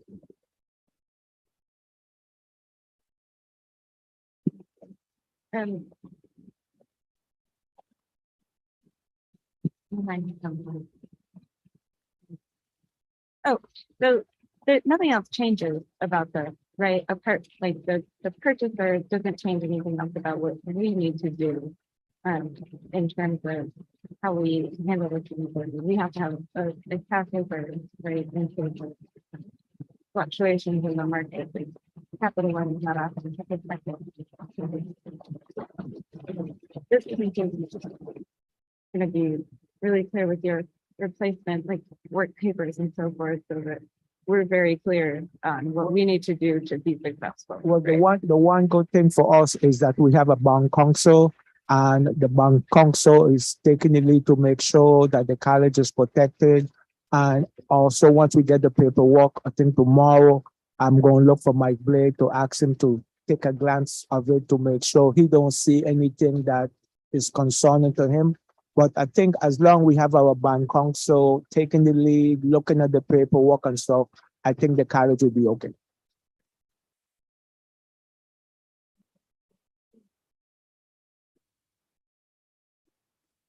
Well, first off, congratulations on, on finding Capital One, right? That gives us some sense of certainty in terms of what the actual price will be. I just want to remind, I guess, my colleagues on the board that, while this is good news, right? It gives us some certainty that we'll hopefully lock in a 4.45%, slightly less than what our ceiling was.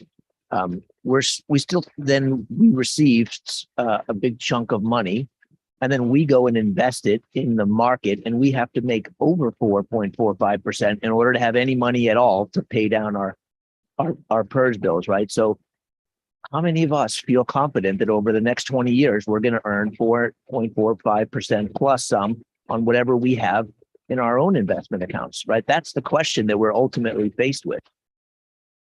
We have to make that much more than 4.45% every year for the duration of this bond in order, not every year for the duration of the bond, but on average, in order for this to be a good deal for the college. And I very well may vote for it because I recognize what Dr. Stallard has pointed out multiple times. Well, what else are we going to do?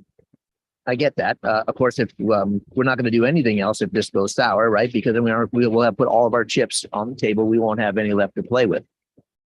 But I still think the basic concern that I have expressed all along remains. So I just want to keep that on everybody's mind. We are being told that there's a 73% chance of success.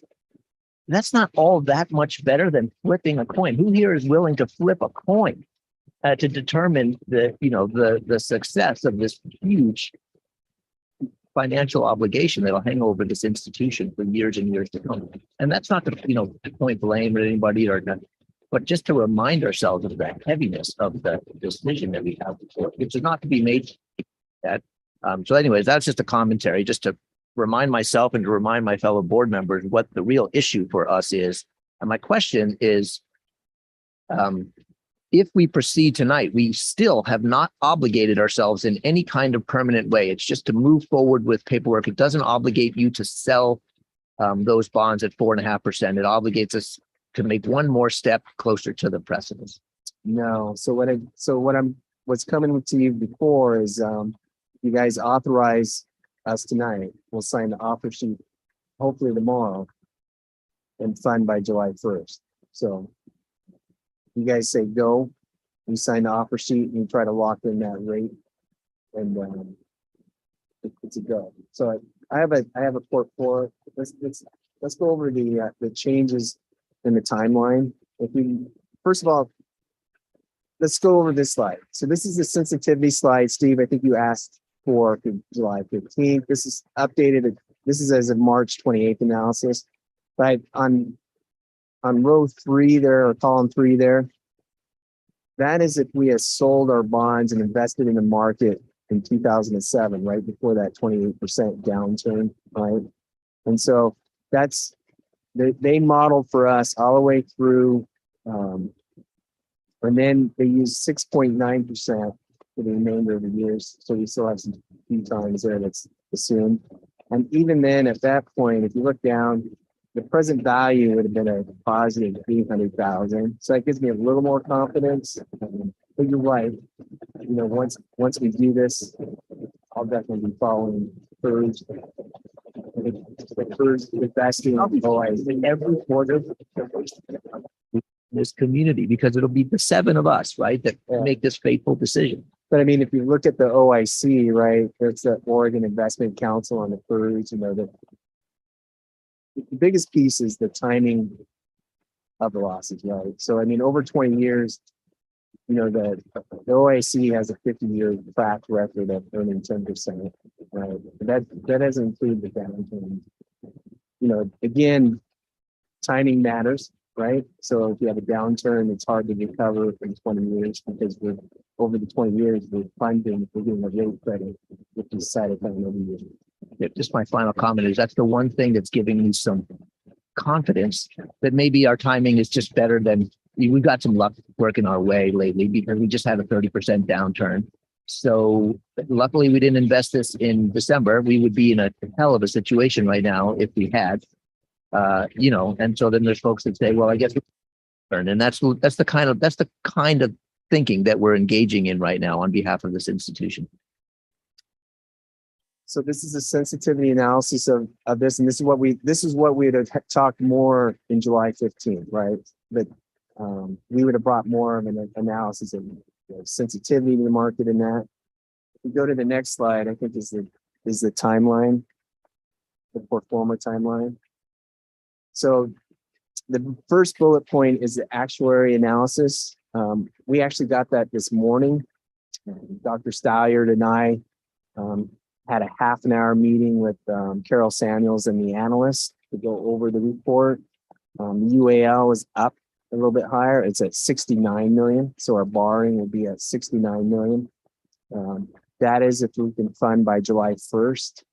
It'll be a $500,000 higher if we miss the July 1st and we fund August 1st. Bullet point 2, this is where we're at tonight, right? So you indicate whether you want us to go forward and sign that agreement tomorrow, hopefully. We're assuming, this assumes that you've given that approval. We'll sign the term sheet with the bank, and that should lock in our rate. The bank goes through the screening process, and then we expect be able to close on the 29th of June and fund July 1st with FERS, expecting almost a 1.7% rate credit. So that's, so the first biennium, our rates are already set. So the rate credit will go in and we'll actually get a 1.67% rate decrease. That's guaranteed. And then every actuary, right? Then we wait for Milliman's to come out to see how the market has done. What's the last bullet point? So Yeah. the next step is the motion that we currently have on the table, which is to approve the recommendation that Capital One Bank purchase the entire pension bond issue at a rate of 4.45%. If there are any other comments or questions?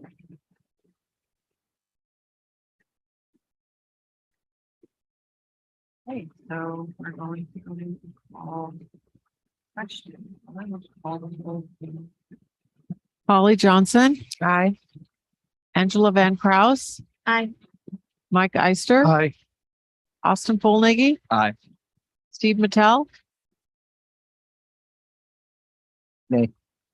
Lisa Fragala. Aye, that motion carried. Okay, so let's go ahead and move on to resolution number 675, President Emerita or Emeritus. And so for people who are not familiar with this term, the title President Emeritus can be awarded to retiring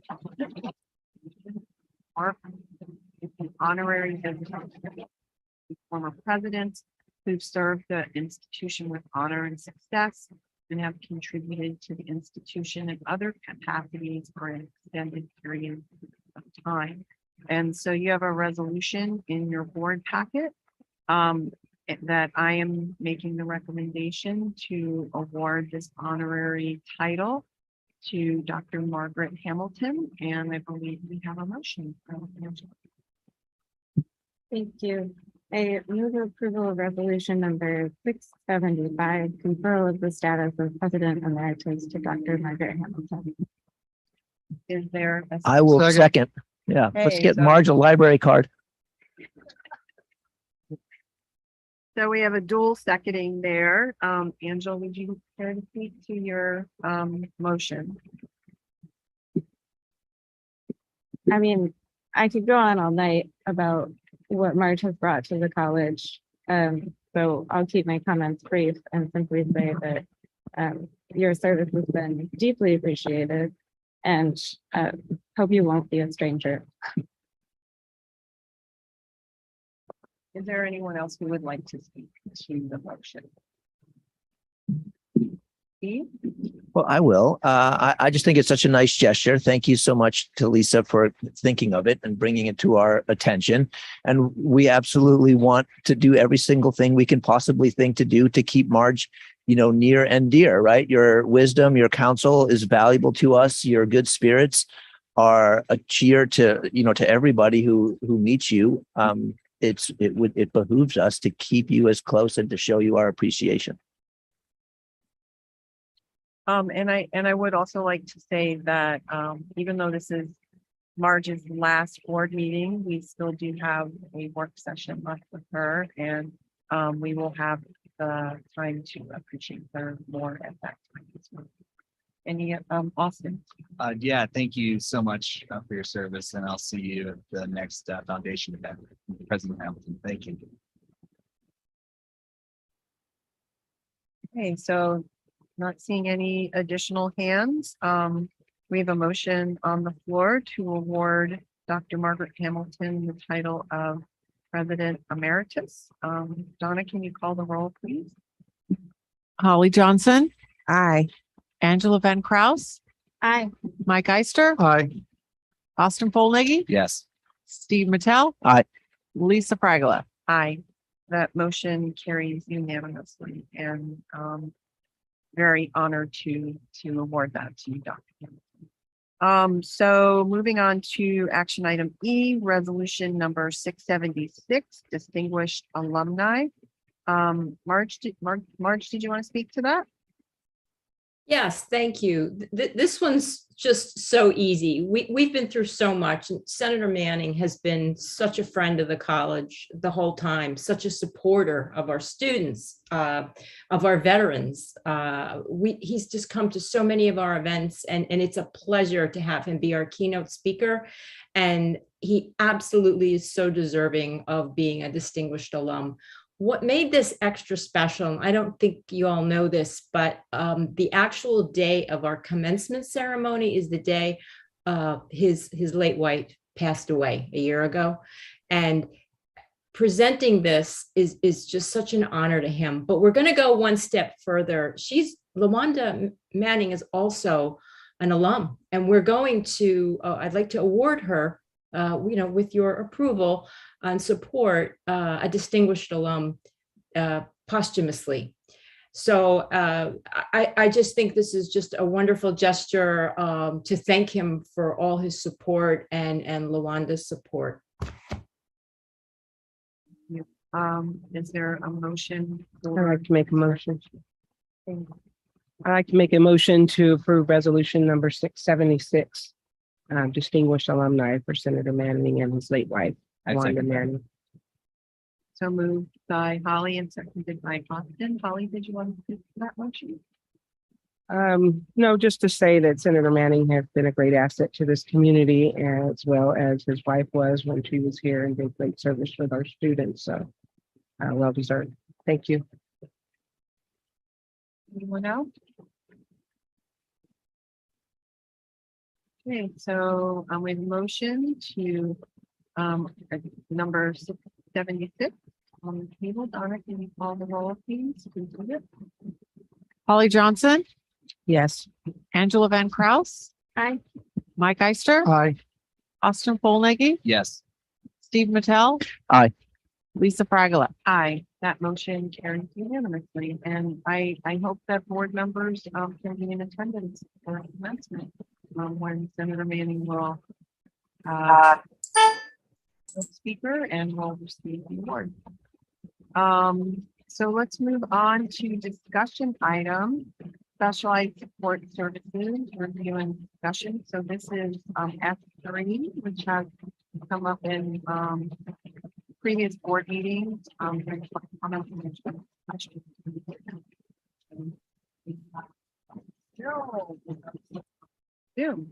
Welcome, Paul. Yeah, hi, good evening, Chair Fragola, members of the board, President Hamilton. Sorry I can't be there in person tonight, but I wanted to thank you for the opportunity to highlight some of the great work that is occurring at Lane, even if we're doing it through Zoom while you're there. So thank you for that opportunity. S3, or Specialized Support Services, supports adults with developmental disabilities who experience barriers accessing educational and vocational opportunities. The program really works to provide equitable and integrated community training. And really the goal is to train individuals for future employment in the community. It is an educational program. These are adults that are living with developmental disabilities, and it really is the only program of its kind, well, at the college, but also in the community. What makes it unique is that the program really is a three-step program, if you will, or three phases. The first phase is the unique phase, and I think where we are really poised and positioned to be a good provider for this, and that is the employment pathway that provides training for these students, both in an individual setting and in a small group setting.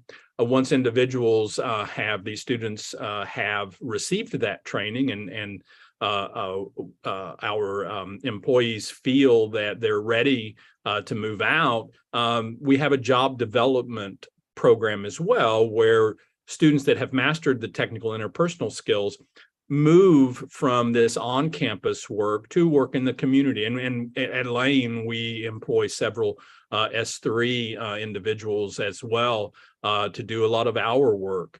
In the third phase, once students and workers have mastered these skills, we just maintain connections with the students as they continue their employment to make sure that they are still functioning at a level that the employer needs and values, and that they continue to receive the support and training that they've had prior to employment. As you can see from the report that we put in the board packet, at the full capacity just prior to the pandemic, S3 served about 50 students that we had in all of its programming. The majority were on campus in the employment pathway program. And we were really functioning at a pretty good level at that point. After a few years of some fiscal challenges, we were managing to function in the black and actually turning a profit. When the pandemic hit, as you can imagine, that forced us to discontinue service for at least about 6 months, I believe it was. We had no revenue during that time and still had a lot of significant fixed costs. We currently are ramping back up post-pandemic. We have about half of that student population that we had pre-pandemic right now. Our current target, again, is to get back to that roughly 50 students per year. That allows us to maintain the program and to be fiscally stable. We're currently working with S3 as we try to always look for efficiencies and way to serve more students, to develop a more sustainable program that can withstand some of these unpredictable cycles of ups and downs, looking at ways to reduce expenses without negatively impacting the program. More importantly, looking at ways to increase revenue through grant development and increase student enrollment. So we have a few folks here. I believe we're all attending Zoom this evening, I think. Anna Gates Tapia, I believe, is here. She's the Dean of College and Career Foundations, where S3 is, also oversees our English as a Second Language program and our Adult Basic Skills Education program as well. Patsy Slaughter, I believe, might be on with us.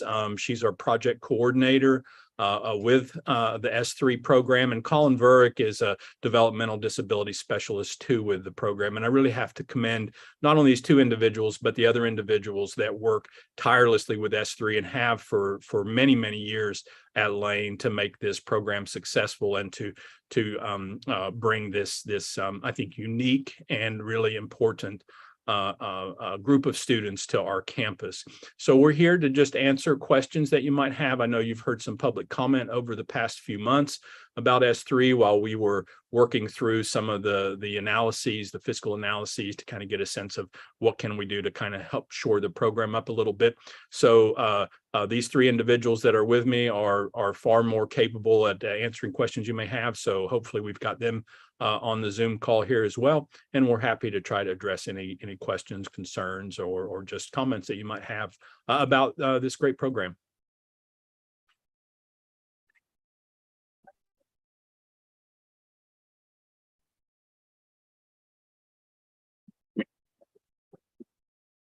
Well, thanks for the opportunity. I have just clarifying questions to help me understand the program better. I'll say at the outset, before asking questions, that it's something that, well, I don't know about LCC's program. I know about these things generally only because my brother's a participant and I'm responsible for him. So he's disabled. He lives in the community from a lot of different organizations, and I've had to learn quite a bit about it. And he was even employed at the LCC bookstore. So my family is a beneficiary, and you'll see that I absolutely support these things. My questions are not at all aimed at, thinking about elimination or anything like that. So don't read that into it. I'm just trying to understand it better. What I'd like to understand about is how LCC sort of fits in the constellation of other programs that offer similar services in the community. So, for example, I know that my brother received federal assistance, and there's a whole program that or application process he had to go through. And that made a bunch of resource available that we then shopped around locally, right? And chose, I forget the name of the organization that helped him develop skills and apply for jobs and provided job coaching and all of that thing, including standing, right over his shoulder as he was a cashier at the bookstore. So I'm just trying to understand how the LCC program, mirrors that or is different from that or set apart. Yeah, thanks, Steve. You're cutting in and out on me a little bit. I'll just kind of kick this off with a brief little intro, and then I'll turn it over to others on the call that can fill in the gaps. There are a couple other large players in town, Pearl Buck, Goodwill. But what sets us apart from those two programs, one, I think, obviously I'm proud of the folks that I work with and the work they do, and I feel that they provide exceptional service. So I would say we've got the best people working on the program. But in addition, I think the employment pathway, that first phase, the more hands-on direct attention that our students get prior to job placement and job development, I think is a little bit more unique for Lane compared to those other programs. And I don't know, Colin or Patsy or Anna, if you want to fill in a little bit more around that, certainly jump in. I don't mind jumping in. I would start out by saying, Steve, that's who that guy was. We had no idea who he was. I think we're unique because Lane, we've always called the college kind of this living laboratory. And so, as you know, your brother, when he was seeking employment out in the community, there was criteria. They had to be hired through a competitive process. They had to be making minimum wage or higher, and they had to be working in a setting that was integrated, meaning that they weren't only working with people who had disabilities, which is what the model sheltered workshops look like. And those were closed in Oregon in 2015. And so what Lane allows us to do is present to our students what it's going to look like in the community, because all those things are already there. They're making more than minimum wage. They came to us through competitive hiring process, and they're working in an integrated setting. And not only do we teach our students social skills and job skills, but we're also teaching the students and staff and faculty on campus how valuable these folks are in our community and as part of, contributing members of society. Just my other question, is this a federally subsidized program? No, we are subsidized through the state of Oregon. We have relationships. There was a lot of talk about why don't you partner with other agencies in the community? Well, the fact is that we partner with two departments of the state, the Oregon Department of Developmental Disability Services and the Oregon Department of Vocational Rehab, which I'm sure you're familiar with, and Lane County Developmental Disability Services. So we are partnering with a number of different agencies in the state. And yeah, that's we're not federally funded. All right. Well, thank you very much. And thank you for the program. Austin? I just want to thank the workers of this program, the work that you do and so forth. And also just having these individuals in our community is so beneficial, not only for our students and our faculty, but I think for the greater community. A question, do you also work with the Oregon Commission for the Blind as well, and potentially pursue some of their grants that they have? You know, we actually work also with our job developer we've subcontracted with, or contracted rather, with a job developer out of Laurel Hill Center.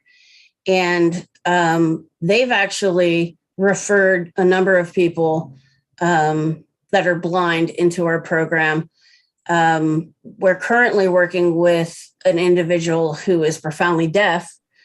And so that's a good tip, Austin. That's something that we will look into. Absolutely. A quick follow-up.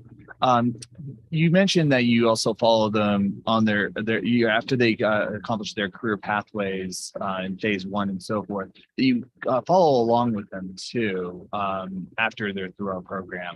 Do you have any results around that, such as do they stay employed for greater than 6 months? Any of that type of data?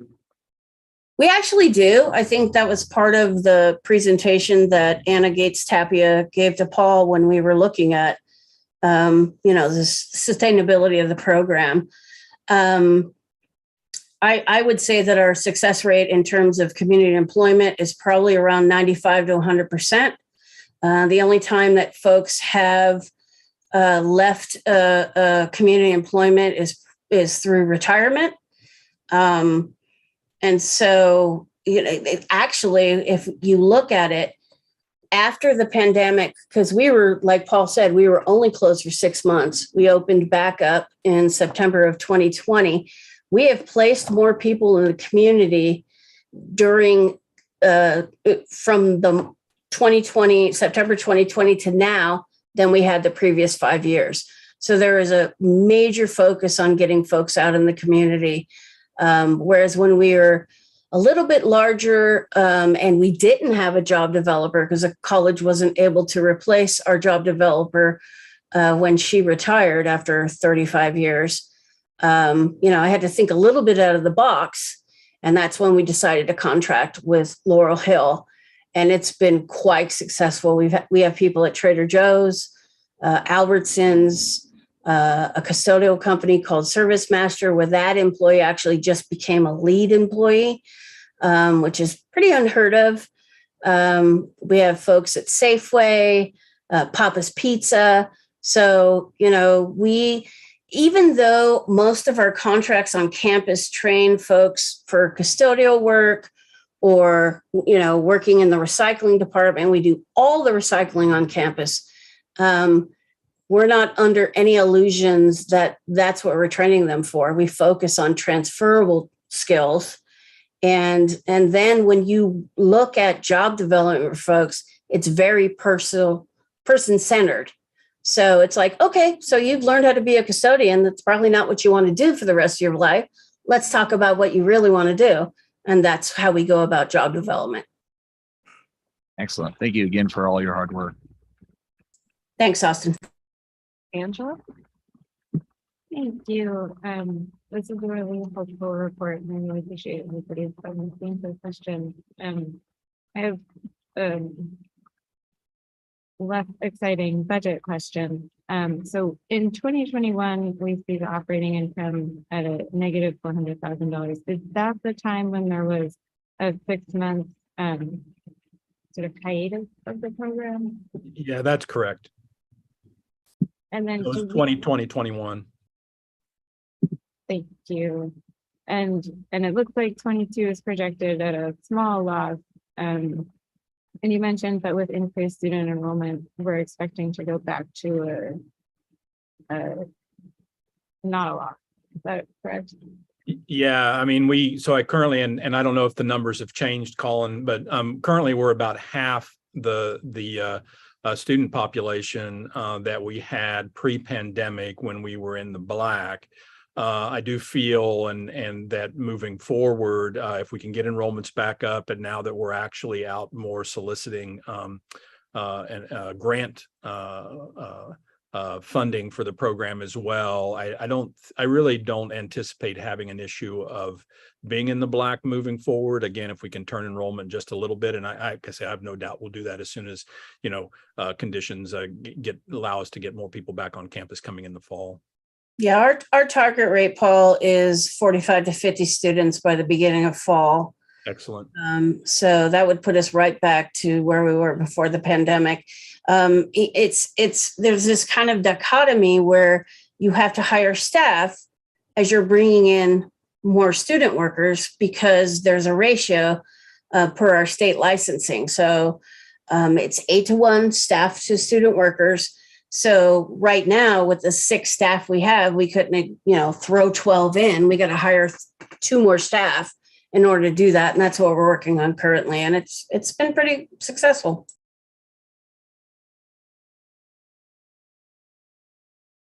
Anybody else, comments or questions?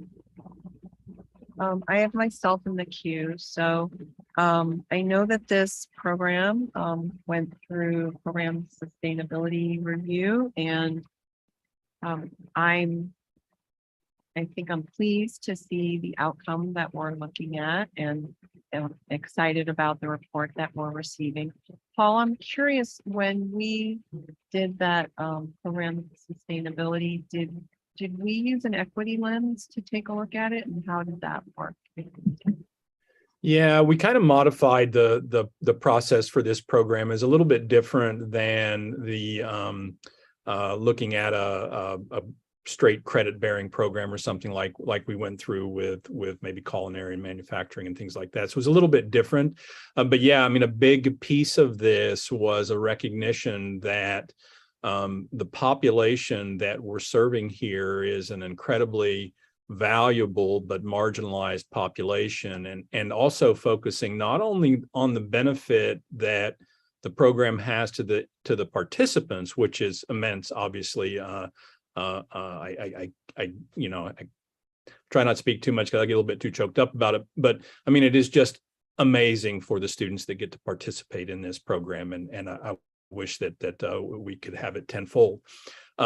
But more importantly, not more important, just as important to the college and the community was that we have these individuals working on our campus as students that are the same students just as any other student that's on campus, and to be able to have that diversity present on campus, and to be able to expose individuals that may not have been exposed to working closely or knowing individuals that have other capabilities. I think that's incredibly valuable, not only for the education of, as I mentioned, the participants in the program, but every other single student and employee at Lane Community College benefits from the presence of these students on our campus. And I believe that wholeheartedly. Great, thank you for those comments. I'd also like to share that I have a close family friend who has benefited from this program, but I really believe that any person who comes in contact with this person, their life is so enriched.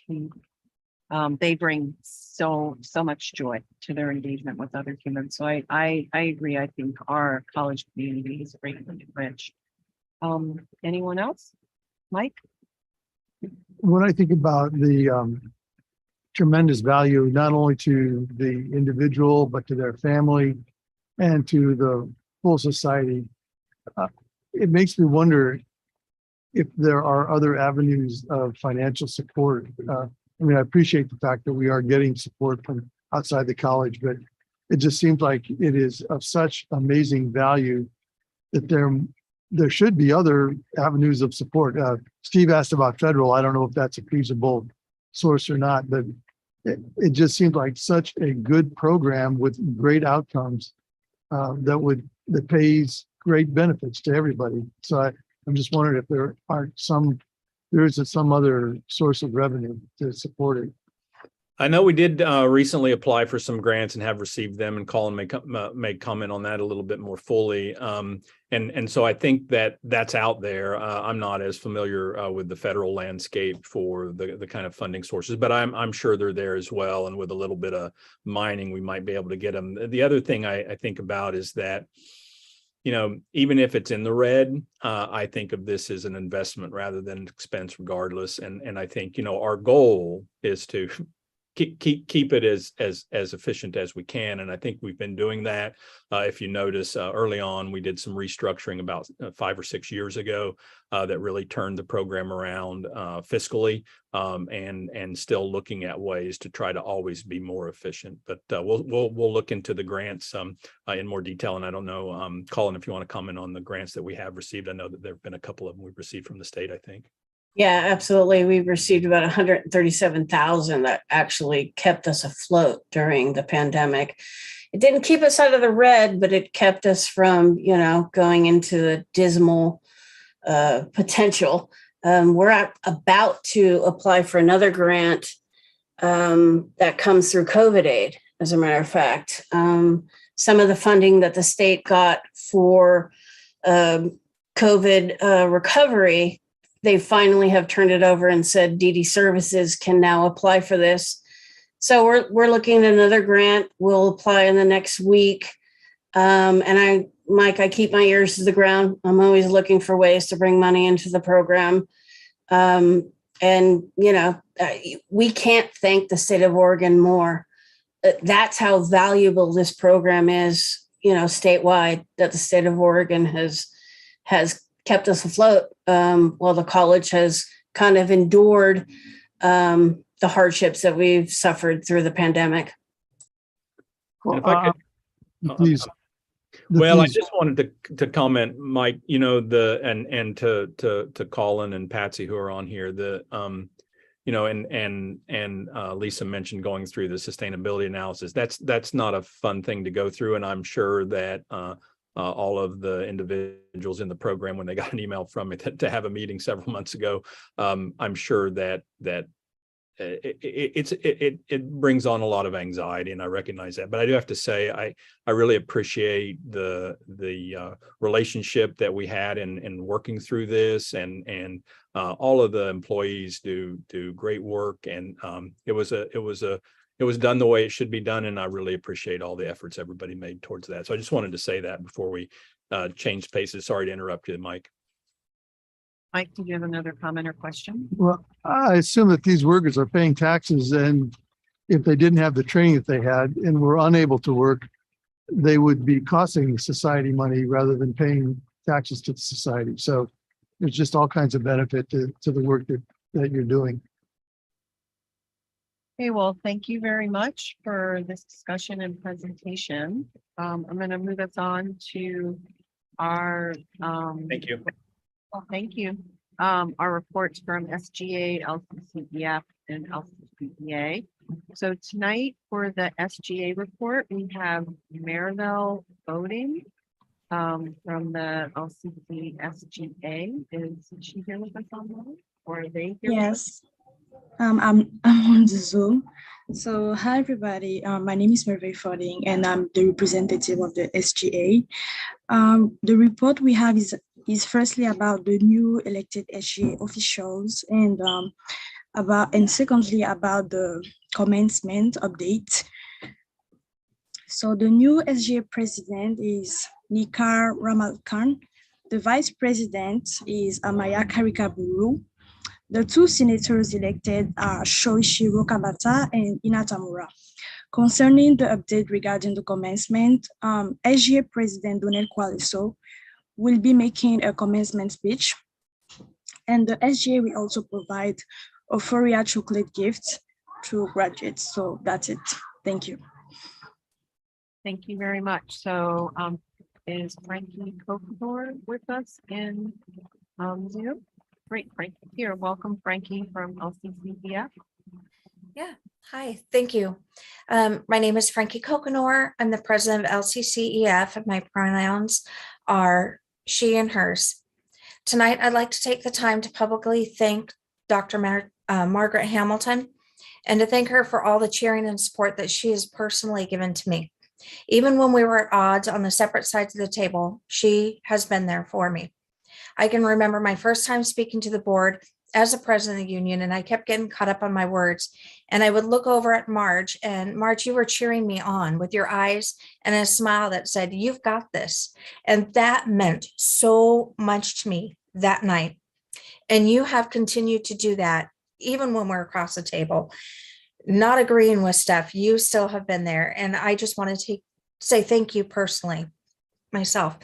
And also, I want to tell you that all of our EC members have appreciated working with you, and that we all want to wish you very best of luck with your retirement. We're going to miss you.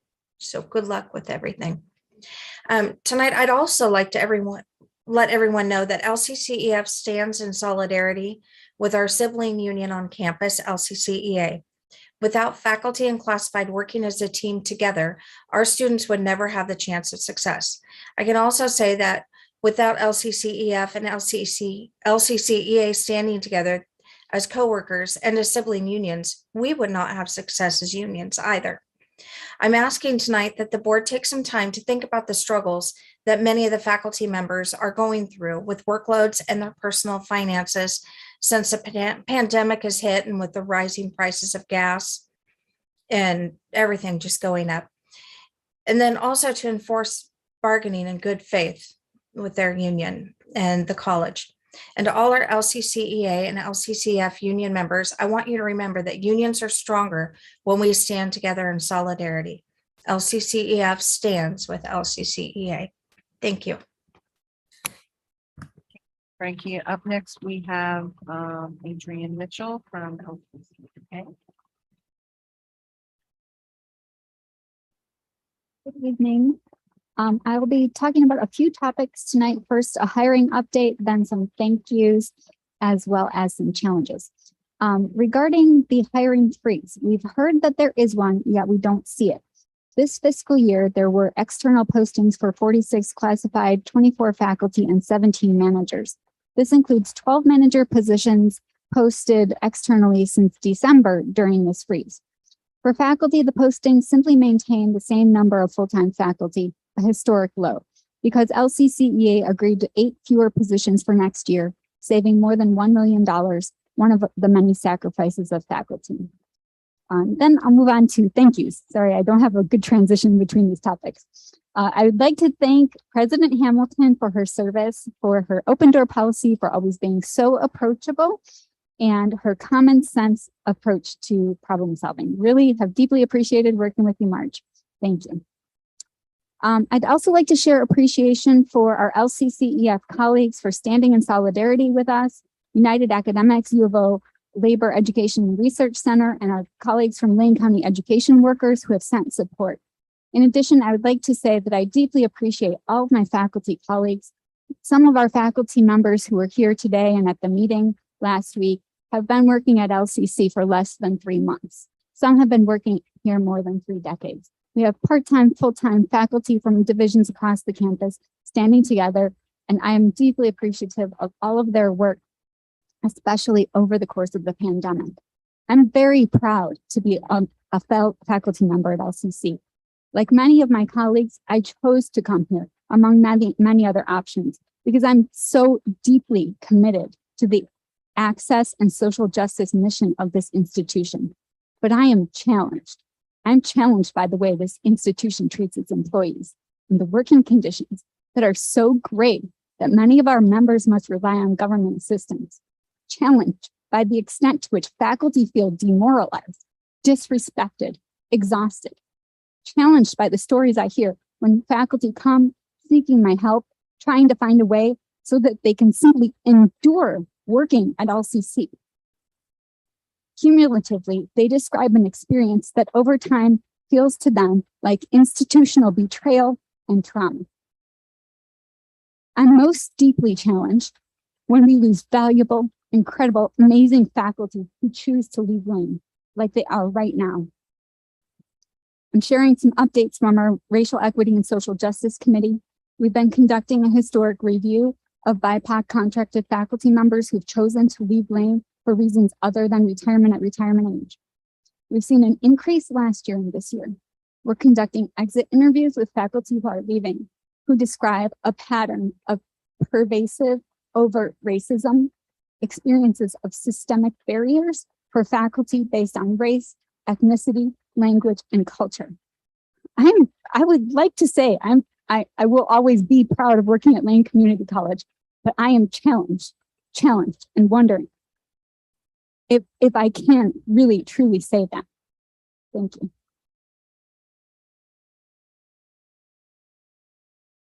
Thank you, Adrian. Let's move on to information reports. Are there any questions from board members about the information reports?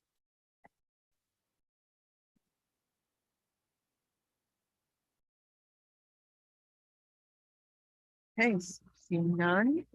I am going to go on to board reports. Are there any board reports? Austin?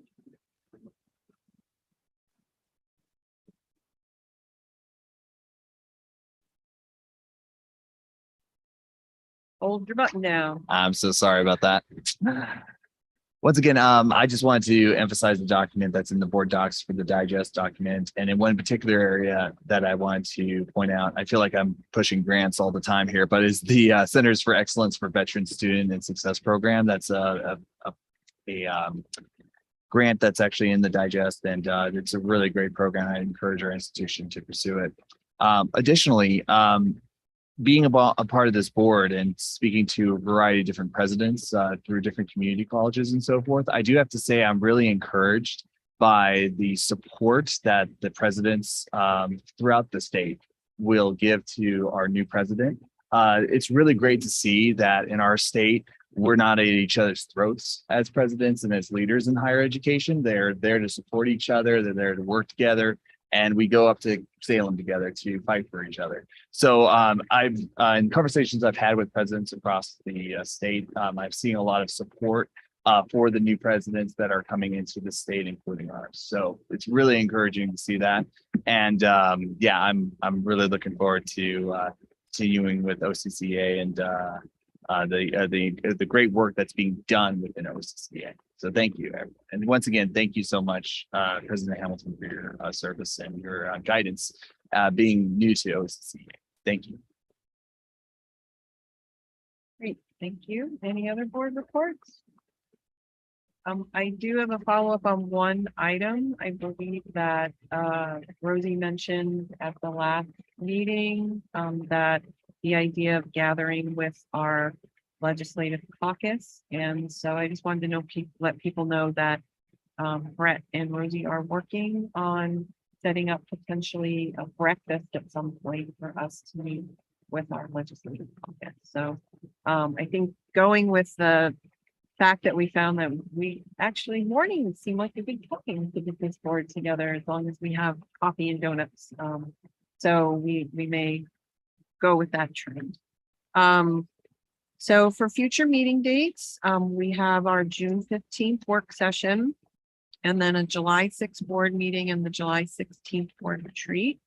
And just as a reminder, if you haven't had an opportunity to schedule time to meet with Dr. Bolger once she's in town, please follow up on that. And then also Dr. Miles, who will be the facilitator for our board retreat, will be getting in touch with people the week prior to that meeting as well. Steve? Absolutely, please, yeah. Go for it. This is really in response to some of the public testimony that we heard earlier. I recognize, I think probably everybody that gave that testimony has since left. But perhaps they're watching online or will read the minutes. So perhaps to help clarify any confusion that's out there regarding the discussions between the LCC and the city of Eugene regarding the Spillway Center. There are reports out there now in the media that are reflecting comments made by city councilors about a possible sale. And I think it just should be pointed out that that is not something that the board initiated.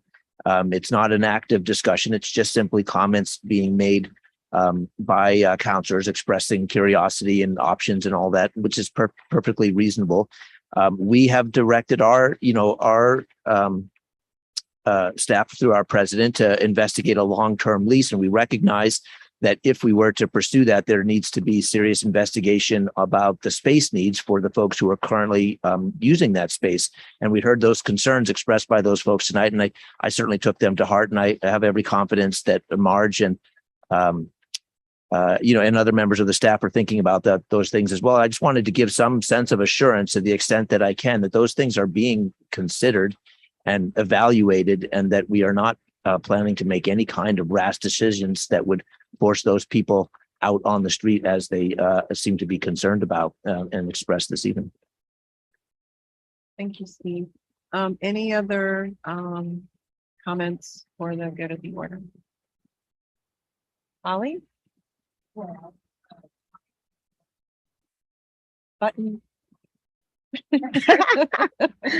Still learning. So I just wanted to say thank you to Lisa for your dedication and commitment to the board and keeping this rowdy group on track and on task and on time for the most part. And so I know this is going to be your last board meeting, but we do have a work session. And so we just wanted to give you just a token of appreciation and say thank you in addition to the plaque and the flowers that LCC gave you. Oh. You have to open it. Oh, I have to open it? Yeah. No, it looks like a wine bottle, but it is not. Holly and I do meet outside of board meetings. For tea. For tea. And so we just really thought that the gavel looked really good on you. Oh. And so April 6th, when you got to hit that gavel, getting us through these unprecedented times, we wanted to make sure that you had one to use all the time. Well, thank you. I'll use it with keyboard. Yeah. So if you read it. Can you read it? Lisa Fragula, Madam Chair, thank you for your service, Lane Community College Board of Education, 2021, 22, 22. Thank you. I have a tree in there. Okay. Thank you, so Lisa. much. Thank you. Well, you still get me for one more meeting, so. And I'm not going anywhere. You might prefer me as chair than the board member. Thank you all very much. It's been an honor to serve. So any other comments for the good of the order? Okay, seeing none, I am going to adjourn this board meeting and suggest that we take another 5-minute potty break, and then we'll